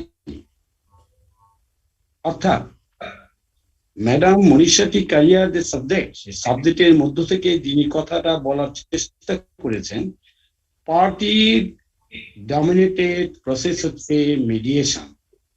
আর ওনার যে বিষয়টা ছিল, সেই বিষয়টা কিন্তু ছিল comparison between judicial process and various area process. তার মধ্যে থেকে আমরা চিফ ট্রেনার নিকট থেকে জেনেছি, এবং আমাদের আইনের মধ্য থেকে 89A দুটি আমরা অধ্যয়ন করে জানতে পেরেছি, মেডিয়েশন প্রসেসে ইন করাটা বাধ্যতামূলক, কিন্তু মেডিয়েশন করতেই হবে এটা কিন্তু বাধ্যতামূলক না। উপরন্তু লাস্ট অফ অল আমাদের চিফ ট্রেনার মহোদয় যেটা বলেছেন, এই কথাটিকে স্মরণ করে আমরা আবার উল্লেখ করতে চাই, আমি সবাইকে স্মরণ করে দিতে চাই, এটা কিন্তু একটি প্রশিক্ষণ চলছে। অর্থাৎ প্রত্যেকটি টপিকের সঙ্গে পরবর্তী দিনের টপিকের কিন্তু একটি সম্পর্ক রয়েছে, এটা কিন্তু মাথায় রাখতে হবে। এই টপিক এবং সিলেবাসটা যিনারা দিয়েছেন, তিনারা কিন্তু পৃথিবী খ্যাত বলবো না, আমাদের চেয়ে চাইতে অনেক অনেক বেশি জ্ঞানবান, প্রজ্ঞাবান। অর্থাৎ প্রত্যেকটি টপিকের সঙ্গে নেক্সট টপিকের মিলন কোথায় ঘটবে, এইভাবেই কিন্তু সিলেবাস এবং আমাদের যে শিডিউল সাজানো হয়েছে। আমরা ট্রেনিং সাবজেক্টটা, মিডিয়েশন ট্রেনিং সাবজেক্টটা মধ্য থেকে আমি নিজেই সেই টপিকটা আলোচনা করেছিলাম। সেখানে ইম্পর্টেন্ট কথা ছিল যে কৌশলগত প্রশিক্ষণের জন্যই কিন্তু আমরা 40 আওয়ার্স ট্রেনিং এ এসেছি। হিস্ট্রির মধ্যে আমরা কিন্তু বলার চেষ্টা করেছিলাম যে একটি স্টাডি গ্রুপের মধ্য দিয়ে কিন্তু 89 এটাকে আনার প্রচেষ্টা হয়েছিল। 89 এ আলোচনা করতে গিয়ে কিন্তু বলা হয়েছিল যে সুপ্রিম কোর্ট অর্থাৎ বাংলাদেশ সুপ্রিম কোর্টের এই দুটি সার্কুলার দ্বারাই প্রমাণিত হয় যে মিডিয়েশন প্রসেসে যোগদান করাটা বাধ্যতামূলক, কিন্তু মিডিয়েশন করতে হবে এটা কিন্তু বাধ্যতামূলক না। ম্যাডাম কারিয়াল সর্বশেষ যে কথাটা বলেছেন যে ইয়েস মিডিয়েশন সিম্পল প্রসেস, এটা পার্টি ডমিনেট করবে, কোনো জাজ না। তাই আমরা যখন 89 এ আলোচনা করতে গিয়েছিলাম, এই টপিকটা আলোচনা করতে গিয়ে বিচারকদের কি মনে রাখা উচিত আর আইনজীবীদের কি মনে রাখা উচিত, এই দুটি ভাগে ভাগ করে আমরা বলার চেষ্টা করেছিলাম। অর্থাৎ বিচারকদের যে কথাটা মনে রাখতে হবে, কিছু আগেই আমাদের চিফ জেনারেল মহোদয় বললেন মধ্যস্থতা এবং বিচার করা এক নয়।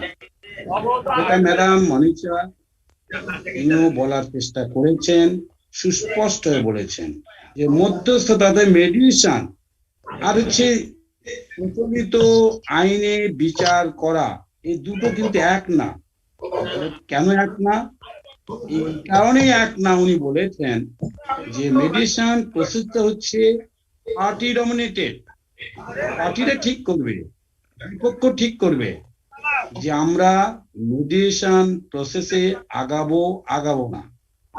এইটা আগাবো না কথাটা বলতে গিয়ে 89 এর আলোকে 5/8/2021 তারিখে যে সার্কুলার আমরা পেয়েছি সুপ্রিম কোর্ট থেকে, সেখানে কিন্তু বলেছে মিডিয়েশন সম্পর্কে একটি প্রত্যক্ষ ধারণা উভয় পক্ষকে দিতে হবে।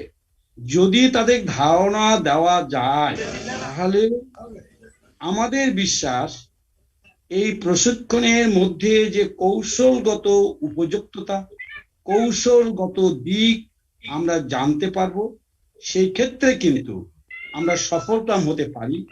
যে কথাটা চিফ ট্রেনার বললেন, সিঙ্গাপুরের চিফ জাস্টিসের কথা উল্লেখ করে অনেক মামলা ডিসপোজাল হতে পারে। আরেকটি মিডিয়েশনটা কিন্তু একটি ব্যবহারিক কৌশল, ব্যবহারিক অনুশীলন। যে কথাটা ম্যাডাম মনীষা টিকারিয়া বলার চেষ্টা করেছেন, সুস্পষ্ট বলেছেন, এটা ব্যবহারিক অনুশীলন।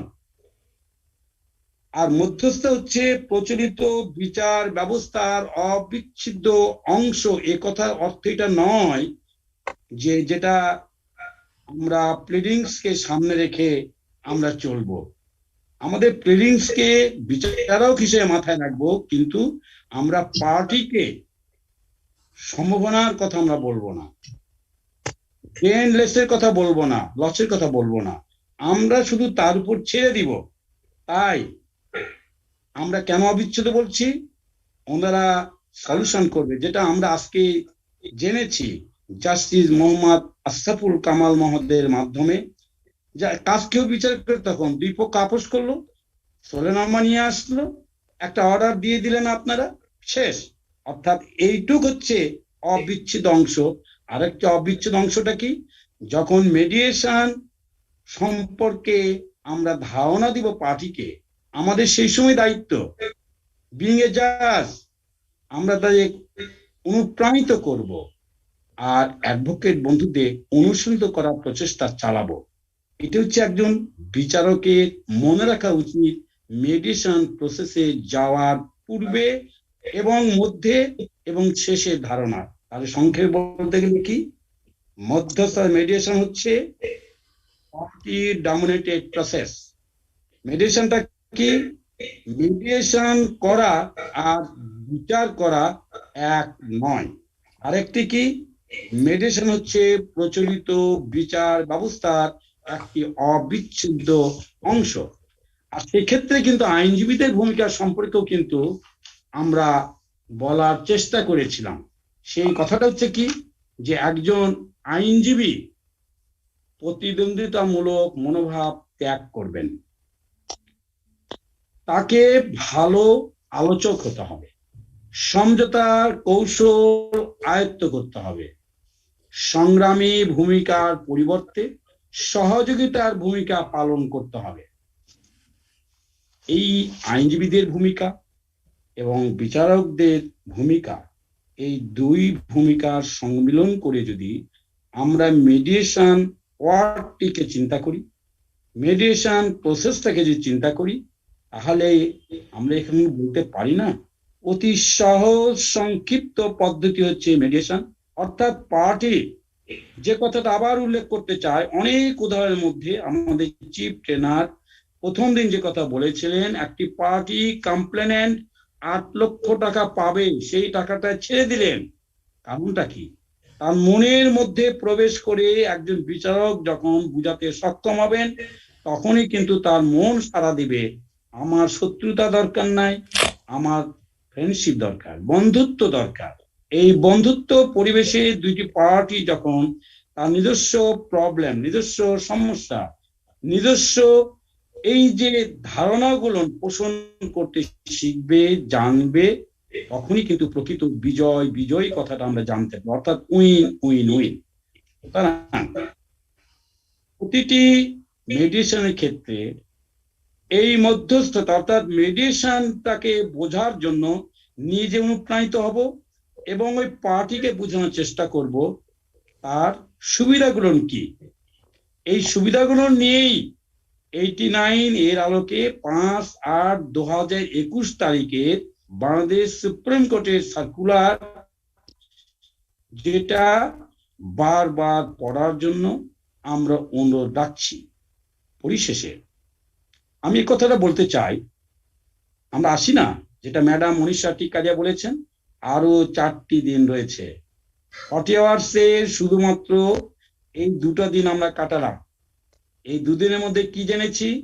কেন মেডিয়েশন ট্রেনিং নেব, আমাদের বাংলাদেশের সোর্সেস অফ মেডিয়েশনটা কি, হিস্ট্রি অফ মেডিয়েশনটা কি, কনফ্লিক্টটা কি, এবং ডিফেন্সটা, জুডিশিয়াল প্রসেসের সঙ্গে ইন্ডিয়া প্রসেসের ডিফেন্সটা কি। এইটুকের মধ্য থেকে আমরা যদি নিজকে শানিত করতে পারি, তাহলে এতটুকুর মধ্যে বলতে পারবো, লাস্ট যে কথাটা, মেডিয়েশনটা হচ্ছে পার্টি ডমিনেটেড প্রসেস। এখানে বিচারকের শুধু এইটুক কর্তব্য, ওই পার্টিকে অনুপ্রাণিত করা, পার্টিকে বুঝানো। এটা কিন্তু আইনের বাইরে না, তাই আমরা বলছি এটা প্রচলিত বিচার ব্যবস্থার অংশ। কিভাবে অংশ?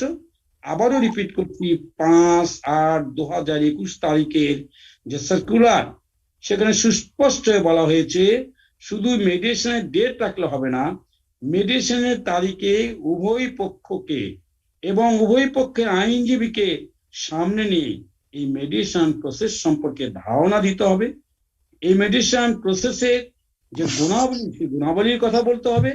তাহলেই কিন্তু ম্যাডাম মনীষা টিকারিয়া সর্বশেষ যে কথা বললেন, অতি সংক্ষিপ্ত সময়ের মধ্যেই একটি সুন্দর ব্যবস্থার মধ্যে, অর্থাৎ মেডিয়েশন প্রক্রিয়ার মাধ্যমে একটি কনফ্লিক্ট দূরীভূত হতে পারে, বিরোধ নিষ্পত্তি হতে পারে। আমি সবাইকে ধন্যবাদ দিতে চাই। আসলে প্রশ্ন আমাদের করতেই হবে, কিন্তু আবারও বলবো, সাবজেক্টটার প্রতি আমরা আয়ত্ত করার চেষ্টা করি। আমরা কিন্তু অ্যাক্টিডেট মেডিয়েটর হতে যাচ্ছি, আমরা সাবজেক্টটাকে রুট লেভেল পর্যন্ত আমরা অধ্যয়ন করতে চাই, জানতে চাই। মনে রাখবেন, আমাদের প্রত্যেক ট্রেনার ওই সাবজেক্টের প্রতি শুধু স্বনির্ভর না, গবেষকও বটে। অতিগন্ত আরেকটা কথা বলি, এই কমপ্লিট লিডারশিপ ট্রেনিং এর জন্য ম্যাঙ্গালোর, ইন্ডিয়ার ম্যাঙ্গালোর একটি ইনস্টিটিউশন আছে, এই স্যার প্রফেসর সানির নাম আমরা হয়তো অনেকে শুনেছি, না শুনলো আজকে একটি অংশের মধ্যে বলে রাখি। 21 দিনের প্রশিক্ষণ, আমরা সবেমাত্র 40 ঘন্টা প্রশিক্ষণ অংশগ্রহণ করি, মাত্র 2 দিন কাটিয়েছি। দেখি না, যেটা ম্যাডাম মনীষা টিকারিয়া বারবার বলার চেষ্টা করলেন, যে কৌশলগত দিক, একজন মেডিয়েটরের ভূমিকা, মেডিয়েশনের স্টেজেস, এবং সমস্যা থেকে নিজকে পৃথক করার প্রক্রিয়া অপেক্ষা করছি কয়েকটা দিন, আমরা জানার চেষ্টা করব, বোঝার চেষ্টা করব। তো এ পর্যন্ত যেটুকু জানলাম সেটা কি, যে মেডিয়েশনটা, আবারও রিপিট করছি, পার্টি ডমিনেটেড প্রসেস। এক্ষেত্রে বিচারক হিসাবে আমাদের শুধু করণীয় হচ্ছে উভয় পক্ষকে তাদের স্বকীয়তার মধ্যে তাদের অনুপ্রাণিত করা, মিডিয়েশন প্রসেস গুণাবলী তাদের কাছে তুলে ধরা। 89 এর আলোকে 5/8/2021 তারিখে যে সার্কুলারটি রয়েছে, সেই সার্কুলারটাকে বারবার আমাদের মনে রেখে পার্টিকে আনতে হবে, অনুপ্রাণিত করতে হবে। তবেই আমাদের আজকে চিফ ট্রেনার যে কথা বললেন, সিঙ্গাপুরের চিফ জাস্টিসের কথা, অতি শীঘ্রই আমরা অনেক মামলা শেষ করতে পারি। আবারও ধন্যবাদ। যদি কেউ কিছু বলতে চান বলতে পারেন। আমরা খুব সুন্দর আজকে উপভোগ করলাম আমাদের সেশন, অথবা আমরা শেষ করতে চাই। ধন্যবাদ।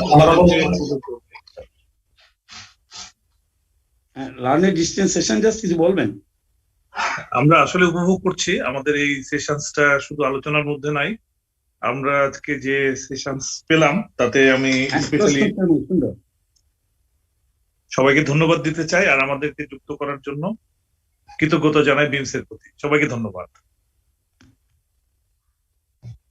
লর্ডশিপ কিছু বলবেন?